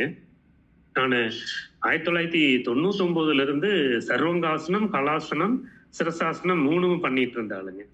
ஆனா எனக்கு ஒன்னே என்னன்னாங்க, கேட்ராக்ட்னு சொல்லி சொன்னங்காட்டியும் கேட்ராக்ட் குளுக்கோமான்னு சொன்னங்காட்டி தானுங்க போன அக்டோபர் 2024 இருந்து டோட்டலா நான் நிறுத்திட்டு இருந்தேங்க. ஆனா இந்த 3 ஆசனம் வஜ்ராசனத்துல உட்கார்ந்து மூச்சு பயிற்சிங்க பண்ணி இந்த 3 ஆசனமும் டெய்லி ஒரு 1/2 hour ஒதுக்கணுங்க. அவ்வளவு நல்லா இருந்ததுங்க. ஆனா அரவிந்த் ஐ டாக்டரோட அட்வைஸ்னால நான் என்ன பண்ணிட்டு அப்படியே நான் ஸ்டாப் பண்ணிட்டு வஜ்ராசனம் மூச்சு பயிற்சிங்க. அப்புறம் காலையில மொட்டை மாடியில 8ஆம் நம்பர் நடைங்க ஒரு 50 தடவை. அதே மாதிரி இதுதான் பண்ணிட்டு இருக்கேங்க ஐயா. எனக்குமே ஸ்டார்டிங்ல கொஞ்சம் டெஸ்ட் பண்ணும்போது சுகர் அது மாதிரி இந்த மாதிரி சொல்லி சொன்னாங்க. இப்ப பாத்தீங்கன்னா என்னோட ஃபுட்டு ஹேபிட்டுங்க, வெள்ளை சக்கரைக்கு பதிலாக கரும்பு சக்கரைங்க, அப்படி எல்லாமே வாயை நான் கட்டுப்படுத்தியே இயற்கையாவே அப்படியே என்னோட வாழ்க்கை கொண்டு போயிட்டு இருக்கேனுங்க. அதனால கண் விழித்ததுல இருந்து உறங்குற வரைக்கும் இந்த சின்ன சின்ன விஷயங்களை செஞ்சாலே உங்களுக்கு சிறுதுளி பெருவெள்ளமா நல்லா இருக்குங்கிற மாதிரி ஐயா நீங்க ஒரு கன்க்ளூஷன் பாயிண்டா ஹைலைட் பாயிண்டா சொன்னாலும் எல்லாருக்கும் பயனுள்ளதா இருக்கும்னு ஒரு தாழ்மையுடன் கேட்டுக்கிறேங்க ஐயா. கண்டிப்பாங்க. சொல்லுங்க. நீங்கள் சொன்னதில் வந்துங்கய்யா நம்ம என்ன தெரிஞ்சுக்கணும்னா, என்னதான் வந்து நம்ம வந்து வெள்ளை சர்க்கரையை விட ஒரு நாட்டு சர்க்கரை இதெல்லாம் வந்து கொஞ்சம் நல்லதாக இருந்தால் கூட அவையெல்லாம் வந்து அவ்வளவு ஒன்றும் சக்கரவியாதியை வந்து ஒரு ப்ரொடெக்ட் பண்ணுறதோ அல்லது சக்கரவியாதி இருக்கிறவங்களுக்கு நன்மை பண்ணுறதோ கிடையாதுங்கய்யா. ஏன்னா வந்து வயிறுள்ள போயிட்டு ஜீரணம்னு ஆயிடுச்சுன்னா அரிசினாலும் சரி, மைதானாலும் சரி, வெள்ளை சக்கரைனாலும் சரி, கரும்பு சக்கரைனாலும் சரி, கருப்பட்டினாலும் சரி, அது ஒரே விதமான குளுக்கோஸை தான் ரிலீஸ் பண்ணுதுங்கய்யா. ஸோ மெயினாக வந்துங்கய்யா காலையில் கொஞ்சம் சீக்கிரமாக ஒரு 4 மணி 5 மணிக்கு எழுந்துக்கிறது. நம்ம ஏற்கனவே இன்னொரு ப்ரெசன்டேஷனில் வந்து போன சாட்டர்டே வந்து பீனியல் கிளாண்ட் பற்றி ரொம்ப அழகாக வந்து ஒரு ப்ரெசன்டேஷன் டிஸ்கஸ் பண்ணியிருந்தோம். அதனுடைய கண்டினியூஷன் கூட நம்ம இன்னொரு நாள் பார்க்கலாம். அந்த 4 மணிக்கு எழுந்துக்கும் போது என்ன ஆகுதுன்னு கேட்டிங்கன்னா வந்து நம்மளுடைய மெலட்டோனின் நல்லபடியாக சுரந்து முடிந்து நேச்சுரலாகவே நம்ம உடம்புல வந்து கார்டிகோஸ்டீராய்ட்ஸ் வந்து அதிகமாகிடும். நேச்சுரலாகவே நம்மளுடைய விழிப்புத்தன்மை வந்து எப்படி பறவைகள்லாம் இருக்கோ அதே மாதிரி 4 மணி 4:30 மணி 5:30 மணிக்கு தான் வந்து விழிப்புத்தன்மை வரும். இந்த விழிப்புத்தன்மைக்கு அப்புறம் நீங்கள் வந்து நம்மளுடைய காயகல்பா, நாடி சுத்தி, தியானம், simplify kundalini exercises, 14 point acupressure இது பண்ணும்பொழுது வந்து ஈஸியாக உங்களுக்கு 7 மணி 8 மணி வரைக்கும் போயிடும். அதுக்கப்புறம் நீங்கள் சொல்கிற மாதிரி ஒரு மொட்டை மாடியில் போய் நடக்கிறது இந்த மாதிரி விஷயங்கள்லாம் பண்ணும்போது அவங்க பிரேக்ஃபாஸ்ட்டை வந்து ஈஸியாக ஒரு 10-11 மணிக்கு தள்ளி போடலாம். ஏற்கனவே சொன்ன மாதிரி முதல்ல ஒரு 3 மாதம் கஷ்டமாக இருந்தால் கூட அந்த 10 மணி 11 மணிக்கு பிரேக்ஃபாஸ்ட்டை தள்ளி போடுறதே வந்து ஒரு நல்ல ஒரு உபவாசம் மாதிரி, அதுவே ஒரு ஃபாஸ்டிங் மாதிரி ஆகிடும். அதுக்கப்புறம் உணவு சாப்பிடணும் போது நல்ல புரோட்டீன், நல்ல கொழுப்பு சத்து சார்ந்த நிறைய ஃபைபர் இருக்கிற நிறைய காய்கறிகள் இருக்கிற ஃபுட்டாக சாப்பிடும்போது நமக்கு வந்து நல்ல ஒரு அமைதி கிடைக்கும். ஈவினிங்கில் வந்து at least 5 o'clock 6 o'clock especially retire ஆனவங்க வீட்டில் இருக்கிறவங்க வந்து அவங்க சாப்பாடை முடிச்சுட்டாங்கன்னா முழு ஜீரணம் தூங்குறதுக்கு முன்னாடி ஆகிறதுனால தூக்கம் வந்து நல்ல நிம்மதியாக இருக்கும். மகிழ்ச்சி சொல்கிற மாதிரி உடல் ரிலாக்ஸேஷன் பண்ணிவிட்டு தூங்கும் பொழுது உடல் அதனுடைய ஒரு சீரமைப்பு தன்மையும் வந்து ரொம்ப உயர்வாக இருக்குங்கய்யா. இதுதான் வந்து இப்ப நீங்க 4 மணிக்கு கெட்டப்ங்கிறீங்க, அதே மாதிரி பெட்டுக்கு போறது நீங்க அது ஒரு சொல்லுங்க. 9 o'clockங்கய்யா. 9 மணிக்கு போயிட்டோம்னா நம்ம வந்து 9 to 4 7 hours sleep is a perfect டைம்ங்க. நல்லதுங்க நல்லதுங்க ஐயா. அப்படின்னா இந்த ஒரு பாயிண்ட் இன்னையில இருந்துமே நான் 4 to 9 மெயின்டைன் பண்றதுக்கு ஃபாலோ பண்றதுக்கு கண்டிப்பா பாக்குறேங்க ஐயா. ஐயா உங்களோட கான்டாக்ட் நம்பர் ஏதாச்சும் இதுல நான் சாட்ல போடுறேங்க ஐயா. கண்டிப்பாங்க. அது இருந்தா எல்லாத்துக்குமே ஒரு சின்ன சின்ன சந்தேகம் இருந்தாலுமே அந்த கான்டாக்ட் நம்பர் கூட வாட்ஸ்அப் இருந்தாலுமே உங்களுக்கு தொந்தரவு பண்ணாம உங்களோட ஒரு சின்ன சின்ன ஒரு உங்களோட அதை தொந்தரவு பண்ணாம ஒரு சிலதுக்கெல்லாம் நாங்க கிளியர் பண்ணிக்கலாம் அப்படிங்கிற மாதிரி நம்பர் போட்டுருக்கீங்க. வாட்ஸ்அப்ல கான்டாக்ட் பண்ணுங்க. வாட்ஸ்அப்லயுமே அதானுங்க. உங்களோட ஃப்ரீ டைம்ல ஒரு மெசேஜ் கொடுத்துட்டுங்க. சின்ன சின்னது எல்லாமே உங்களுக்கு எந்த தொந்தரவும் இல்லாம உங்களோட ரொட்டீன் ஒர்க்குக்கு எந்த டிஸ்டர்பன்ஸ் இல்லாம ஒரு கேட்கற மாதிரிங்க ஐயா. கண்டிப்பாங்க. வாழ்க வளமுடன். நம்ம நன்றிங்க. நன்றி. வாழ்க வையகம். வாழ்த்துக்கள். Yeah, நல்லது. பிரபு ஈரோடு மைக் அன்மியூட் பண்ணுங்க. ஒப்போ சீப் பிரபு ஈரோடு மைக். வாழ்க வளமுடன். வாழ்க வளமுடன். Doctor, thank you for the wonderful presentation and thanks to Suthanthira Devi madam. இப்போ நீங்கள் சொன்னது வந்து டாக்டர்ஸ் ஜென்ரலாக டயாபெட்டிஸ் வந்து உங்களுடைய மீல்ஸ் வந்து ஸ்ப்ளிட் பண்ணி 5 தடவை 6 தடவை சாப்பிடு அப்படிங்கிறாங்க. நீங்கள் 5 தடவை 6 தடவை வந்து இன்சுலின் ஸ்பைக் பண்ணக்கூடாது பர் டே அப்படிங்கிறீங்க. ஸோ என்ன இது எப்படி எடுத்துக்கலாம் சார்? இதை சொல்கிறேங்க. அதாவதுங்க, இப்போ அந்த மாதிரி டாக்டர்ஸ் வந்து மீலை ஸ்ப்ளிட் பண்ணி சாப்பிட சொல்கிறது வந்து ஒரு எஸ்டாப்ளிஷ்டு சக்கரவியாதி ரொம்ப எஸ்டாப்ளிஷ் ஆகி இன்சுலின்லாம் எடுத்துக்கிறவங்களுக்கு அந்த மாதிரியான ஒரு அறிவுறுத்தல் கொடுப்பாங்க. இன்றைய ப்ரெசன்டேஷனில் நம்ம பார்த்தது வந்து சக்கரவியாதியை முதல்ல ஏன் வருது, அது எப்படி வந்து வராமல் தடுக்க முடியுமா, ஏர்லியராக இருக்கிற ஒரு டயபெட்டிக்கை வந்து எப்படி வந்து நம்ம ரிவர்ஸ் பண்ணி மாத்திரையிலிருந்து வெளியில் வருது, இதெல்லாம் தான் நம்ம வந்து பார்த்தோம். இப்போது நார்மலாக ஒரு மனிதருக்கு வந்து கணையத்தில் வந்து இன்சுலின் நல்லபடியாக செக்ரீட் ஆகிட்டுருக்கு. கொஞ்சம் பிரச்சனைகள் இருக்குது, கொஞ்சம் ஒரு ஏற்றத்தாழ்வுகள் இருக்குன்னா இன்றைக்கி நம்ம டிஸ்கஸ் பண்ணதின் பிரகாரம் வந்து அதிகமாக ஸ்ப்ளிட் பண்ணி சாப்பிடாம சாப்பாடு நேரத்தை வந்து நல்லா கம்மி பண்ணி சாப்பிட்டோம்னா அதுக்கு பேரே வந்து இன்டர்மிட்டன்ட் ஃபீடிங் சொல்லுவாங்க, அல்லது இன்டர்மிட்டன்ட் ஃபாஸ்டிங்னு சொல்லலாம். அந்த மாதிரி பண்ணும்போது நல்ல ஒரு நமக்கு வந்து ஒரு ஆரோக்கியம், சக்கரவியாதி வராமல் இருக்க தன்மை, ஏர்லியராக டயபெட்டிக் ஒரே ஒரு மெட்ஃபார்மின் சாப்பிடுவாங்க, அந்த மாதிரி மாத்திரையிலிருந்து விடுதலை படுறதுக்கு ரொம்ப ஏதுவாக இருக்கும். இதே ஒருத்தர் வந்து இன்சுலினே எடுக்க ஆரம்பிச்சிட்டார், ஒரு முதிய நிலையில் ஒரு டயபெட்டிக்கில் இருக்கிறாருன்னா வந்து அவங்க இந்த மாதிரி உணவு முறை ஃபாலோ பண்ணும்போது அவங்களுக்கு என்னதான் இருந்தாலும் அந்த சாப்பாடு வந்து ஒரு அதிக இன்சுலின் ஸ்பைக்கை தான் கொடுக்கும். இப்போ டாக்டரால் வந்து கரெக்டாக வந்து கொடுக்க முடியாது. காலையில் இன்சுலின் எடுத்துக்காதீங்க, மத்தியானம் மட்டும் இன்சுலின் வந்து ஒரு 30 யூனிட்ஸ் எடுத்துக்கோங்க, சாயங்காலம் வந்து 10 யூனிட்ஸ் மட்டும் எடுத்துக்கோங்க. இது வந்து பார்த்திங்கன்னா ஒரு ஏற்றத்தாழ்வாக இருக்கும். அதனால தான் வந்து அதிகமான சக்கரவியாதி இருக்கிறவங்க அல்லது இன்சுலின் எடுத்துக்கிறவங்களுக்கு வந்து டிவைட் பண்ணி சாப்பிட சொல்கிறாங்க. அப்போ உங்களுக்கு நாள் முழுக்கவே வந்து இன்சுலின் வந்து ஒரு 10 யூனிட்ஸ் அந்த மாதிரி தான் உங்களுக்கு தேவைப்படும். இது வந்து நமக்கு வந்து வேறு வழி இல்லை, நமக்கு இந்த நோயின்னு இது வந்துடுச்சு, இதை வந்து சரி பண்ண முடியாது, இர்ரிவர்சிபிள் அப்படின்ற ஸ்டேஜில் அந்த மாதிரி சின்ன ஃபுட்டை டிவைட் பண்ணி எடுத்துக்கிறது ஏதுவாக இருக்கும். பட் நம்ம மகரிஷியோட கான்செப்டில் நோயோடைய காரணத்தை கண்டுபிடிச்சி அதை வந்து வராமல் தடுக்கிறதுக்கு தான் மகரிஷி ரொம்ப சொல்லியிருக்காங்க. அதனால தாங்க இந்த வித்தியாசம். Thank you doctor. இப்போ இன்னொரு விஷயம் வந்து நீங்கள் வந்து இன்ஃப்ளமேஷன் பற்றி சொன்னீங்க. இப்போ most of the Indian population வந்து facing PM 2.5 pollution, air pollution, அதனால வந்து சிஸ்டமிக் இன்ஃப்ளமேஷன் ஃபுல்லாக இருக்குது. இதுக்கு எப்படி என்ன சொல்யூஷன் நீங்கள்? சரிங்க. Except Europe and American countries and Australia, rest of the population is facing this problem. கண்டிப்பாங்க. அதாவது இன்ஃப்ளமேஷன் வந்து நான் 2ஆக பிரிச்சுப்பேங்கய்யா. நம்மளால் வந்து சரி பண்ணக்கூடியது, நம்மளால் சரி பண்ண முடியாதது. நம்மளால் சரி பண்ண முடியாதது பார்த்திங்கன்னா இப்போ ரோட்டில் இருக்க பொல்யூஷன் அல்லது ஏதாவது வந்து நம்ம சாப்பாட்டில் இருக்கிற ஏதாவது இன்செக்டிசைடு, ஃபெர்டிலைசர்ஸ் என்ன தான் நம்ம வந்து பார்த்தாலும் நமக்கே தெரியாமல் ஒரு சில பொருட்கள்லாம் வந்து நம்மளுடைய உணவுலையோ அல்லது நம்மளுடைய சுவாசத்துலேயோ வந்து வந்துடுது. இது வந்து நம்ம வந்து தவிர்க்க முடியாதது. நம்ம இப்போ வெளியில் நீங்கள் காமன் பிளேஸில் போகிறீங்க, ஒரு பஸ்ஸில் போகிறீங்கன்னா வந்து ஒரு கர்ச்சீஃப் மாதிரி மூடிக்கலாம். இல்லைனா வந்து நீங்கள் ஒரு காரில் பயணிக்கிறவராக இருந்தால் வந்து விண்டோஸ்லாம் ரைஸ் பண்ணி வந்து பண்ணிக்கலாம். எவ்வளவு முடியுமோ அவ்வளவு அவாய்ட் பண்ணணும். இது வந்து நம்மளுடைய அன்அவாய்டபுள் இன்ஃப்ளமேட்ரி திங்ஸு. ஆனால் அங்கேயா ரொம்ப முக்கியமான விஷயம் வந்து அவாய்டபுள் இன்ஃப்ளமேஷன் தான் வந்து தேவையில்லாத ஒரு பயம். நல்லா படித்தவங்களுக்கு என்ன பயம்னா வந்து ஃபஸ்ட் ரேங்க் வரணுமேன்ற பயம். ஃபஸ்ட் ரேங்க் எடுக்கிற குழந்தைக்கு வந்து ஃபஸ்ட் ரேங்கை தொடர்ந்து எடுப்போமான்னு பயம். 1 லட்ச ரூபா பிஸ்னஸ் பண்ணுறவங்க வந்து இந்த 1 லட்சம் 5 லட்சம் ஆகுமான்னு பயம். 5 லட்சம் ரூபா பிஸ்னஸ் பண்ணுறவங்க வந்து இந்த 5 லட்சம் தொடர்ந்து இருக்குமான்னு பயம். இந்த மாதிரி ஒரு தேவையில்லாத ஒரு பயம். ஒரு மாமியார் மருமகளுக்கு நடப்புற வந்து அந்த கணவன் சார்ந்து வந்து கணவன் நம்மளை தான் ரொம்ப நம்பி இருக்கணுன்ற ஒரு பயம், நம்மளுக்கு கண்ட்ரோல் நம்மளை விட்டு போயிடுமோன்ற ஒரு பயம். இது என்ன ஆகுன்னா வந்து ஒரு சின்ன ஒரு எரிச்சல் தன்மையை வந்து நம்ம உடம்புல வந்து ஏற்படுத்துது. இன்ஃபேக்ட் வந்து நம்மளுடைய டிஸ்கஷனில் கூட ஒரு டாக்டர் டி சுமதின்ற அம்மா வந்து உடல் அரிப்புக்கு தீர்வு சொல்லுங்கள் ஐயான்னு போட்டிருந்தாங்க. இதே தீர்வு தான் நான் சொல்லுவேன். வாழ்க வளமுடன். எல்லாரும் நல்லா இருக்காங்க. வாழ்க வளமுடன் சார். ஆமாங்க. எல்லாரும் நல்லா இருக்காங்க. நமக்கு வந்து எந்த விதமான எதிரிகளும் இல்ல. பணப்பற்றாக்குறைகள் இல்ல. அனைத்தும் நல்லபடியா இருக்குன்ற ஒரு பாசிட்டிவ் இன்ஃபர்மேஷன் நம்ம உடம்புல குடுத்தாலே, அந்த உடல் அரிப்பு, இன்ஃப்ளமேஷன் எல்லாமே வந்து கம்மியாயிடும். சர்க்கரை வியாதி கம்மியானாலும் உடல் அரிப்பு நோய்கள் வந்து நல்லபடியா கம்மியாகும். மற்றும் அந்த உடல் அரிப்புக்கு மேல வந்து நம்ம வந்து தேங்காய் எண்ணெய் அந்த மாரி விஷயங்கள்லாம் வந்து பயன்படுத்தலாம்.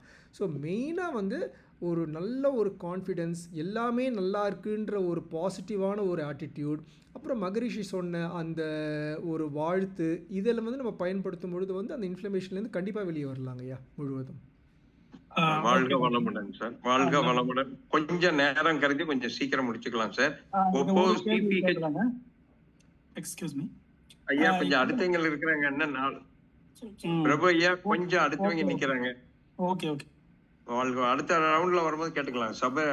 சபரீசன் ஐயா ஹேண்ட் ரைஸ் பண்ணிருக்கிறீங்க, மைக்கை அன்மியூட் பண்ணிக்கீங்க. கொஞ்சம் சீக்கிரம் கேள்வி கேட்டு முடிங்க, டைம் ஆயிடுச்சு 9:05. தர்மராஜ் அருள்நிதி. அருமையான பிரசன்டேஷன் சார். நன்றி. மேடமும் இன்ஃபர்மேஷன் கொடுத்தாங்க. ஒரு சின்ன விஷயம் தான், இப்போ வந்து இன்சுலின் ரெசிஸ்டண்டா இருக்கிறவங்களுக்கு, அதாவது டைப் 2 டயபிசிஸ், பேங்க்ரியாஸ் அப்படியே தானே இருக்கும், அதில் ஒன்றும் பெரிய டேமேஜ் இருக்காது இல்லையா? சரிங்க. அதாவது நீங்கள் வந்து இன்சுலின் ரெசிஸ்டன்ஸ் இருக்குது, அவங்க வந்து வெளியிலேருந்து இன்சுலின் எடுத்துக்கிறாங்க அப்படி சொல்கிறீங்க இல்லைங்களா? பேங்க்ரியாஸ்ன்றது வந்து பார்த்திங்கன்னா வந்து அந்த கணையம்ன்றது ஒரு ஆர்கன். நான் அந்த ஒரு ப்ரெசன்டேஷன்லேயே ஒரு ஸ்லைடில் காமிச்சேன், நான் அந்த ஸ்லைடும் ஷேர் பண்ணுறேன். அந்த கணையம்ன்ற ஒரு ஆர்கனில் வந்து பீட்டா செல்ஸ், ஆல்ஃபா செல்ஸ் 2 வகையான செல்ஸ் இருக்குது. ஒரு செல் வந்து நம்மளுடைய குடலில் டைரெக்டாக போயிட்டு ஜீரணத்துக்கு வந்து ரொம்ப ஏதுவாக இருக்குது. இன்னொரு செல் பீட்டா செல் தான் இன்சுலின் செக்ரீட் ஆகி அது நேராக நம்மளுடைய ரத்த நாளங்களுக்கு போயிட்டு அதுதான் எண்டோக்ரைன் ஃபங்க்ஷன் பண்ணுது. ஸோ கணையம்ன்றது பார்த்திங்கன்னா சர்க்கரை வியாதி இருக்கவங்களுக்கும் அது இருக்கும். சில பேருக்கு நோய்க்கு தகுந்த மாதிரி ரொம்ப சுருங்கி அதனுடைய வேலை கம்மியாக செய்யலாம், அல்லது அதிகமாக கொழுப்பு சத்து அதில் வந்து படியானம் ஏற்பட்டு அதனாலேயும் வந்து பீட்டா செல்ஸ் வந்து வேலை செய்யாமல் இருக்கலாம்.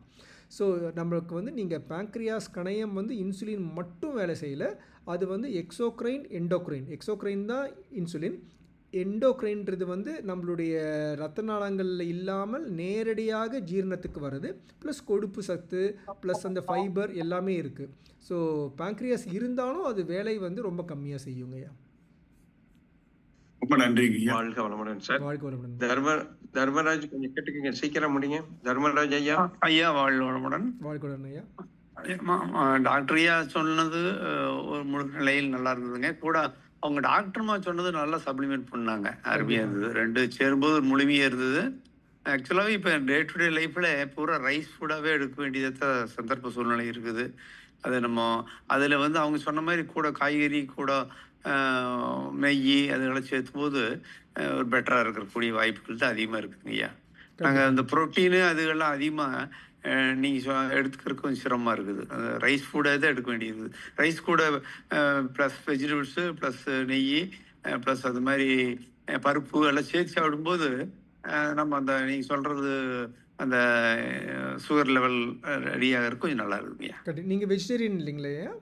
நான் வெகான் ஐயா, பியூர் வெகான். ஓகேங்க ஓகேங்க. நீங்கள் சொல்கிற மாதிரி வந்து இந்த சோயா எடுத்துக்கலாங்கய்யா, அப்புறம் வந்து கடலைகள் எடுத்துக்கலாம், நட்ஸ் எடுத்துக்கலாம், அதுக்கப்புறம் வந்து காய்கறிகள் அதிகமாக எடுத்துக்கலாம். ஸோ காய்கறிகள் இருக்கும்போது நிறைய ஃபைபர் கிடைக்குது.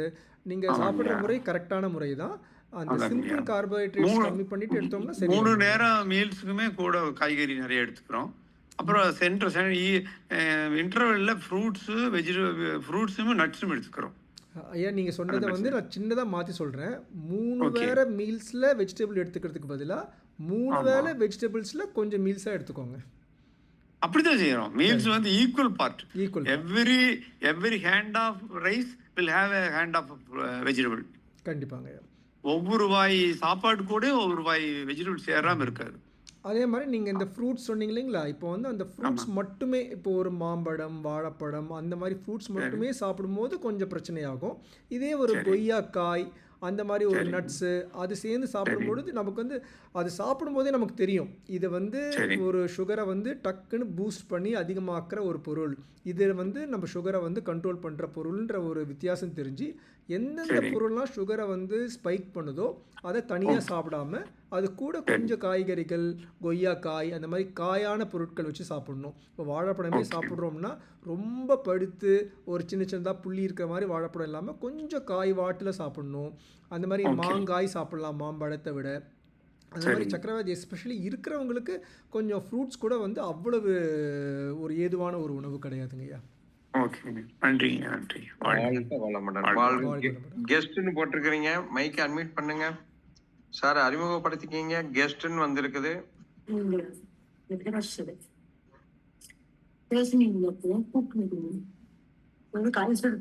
சார் கெஸ்ட் அவரு ஒப்போ சிபிஹெச் மைக்கை அட்மிட் பண்ணுங்க. ஐயா வாழ்க வளமுடன். சொல்லுங்க வாழ்க வளமுடன். ஐயா ஐயா நான் வந்து வாங்க. ஒரு டயபெட்டிஸ் பேஷண்ட், 10 வருஷமா இருக்கு எனக்கு. நான் மெட்ஃபார்மின் மாத்திரை சாப்பிட்டுட்டு இருக்கேன். எனக்கு ரீசெண்டா வந்து இஎஸ்ஐ ஹாஸ்பிட்டல் இந்த சப்ளிமெண்ட்ஸ் கொடுக்குறாங்க. இந்த ஜிங்கு, கால்சியம், விட்டமின், ஸோ அந்த மாதிரி இந்த கொலஸ்ட்ரால் டேப்லெட்டு அந்த சப்ளிமெண்ட்ஸ் கொடுக்குறாங்க. அது நான் எடுத்துக்கலாமாங்க? நான் ஒரு 5 மாசமா எடுத்துட்டு இருக்கேன். சப்ளிமெண்ட்ஸ் எடுக்கலாங்களா? ஒன்றும் பிரச்சனை வராதுங்களா?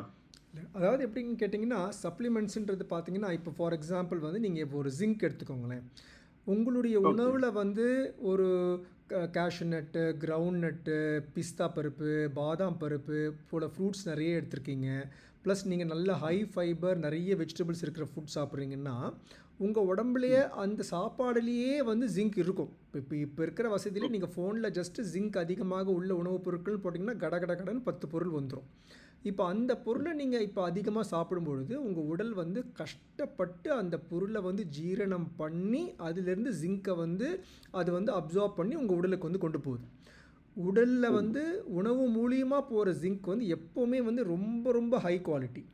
இப்போ நீங்கள் வந்து ஜிங்க் அதிகமாக இருக்கிற உணவை சாப்பிடக்கூடிய ஒரு வசதி உள்ளவராக இருந்து நீங்கள் வந்து ஜிங்க் சப்ளிமெண்ட் எடுத்தீங்கன்னா என்ன ஆகும்னா உங்கள் ரத்தத்தில் வந்து போதுமான அளவு ஜிங்க் இருக்கும். ஸோ நீங்கள் சாப்பாடும் போது அது ஜீரணமாகும் போது அதில் இருக்க ஜிங்கை வந்து நம்மளுடைய வயிறில் இருக்க மைக்ரோபயோம் வந்து உறிஞ்சாது. அதனால் மைக்ரோபயோம் வந்து இதில் வந்து உறிஞ்சாத ஒரு கீழ்நிலையான ஒரு மைக்ரோபயோம் நம்ம உடலில் வந்து ஃபார்ம் ஆகும். அதே மாதிரி தான் கொலஸ்ட்ரால் கம்மியாகிற மருந்து கூட.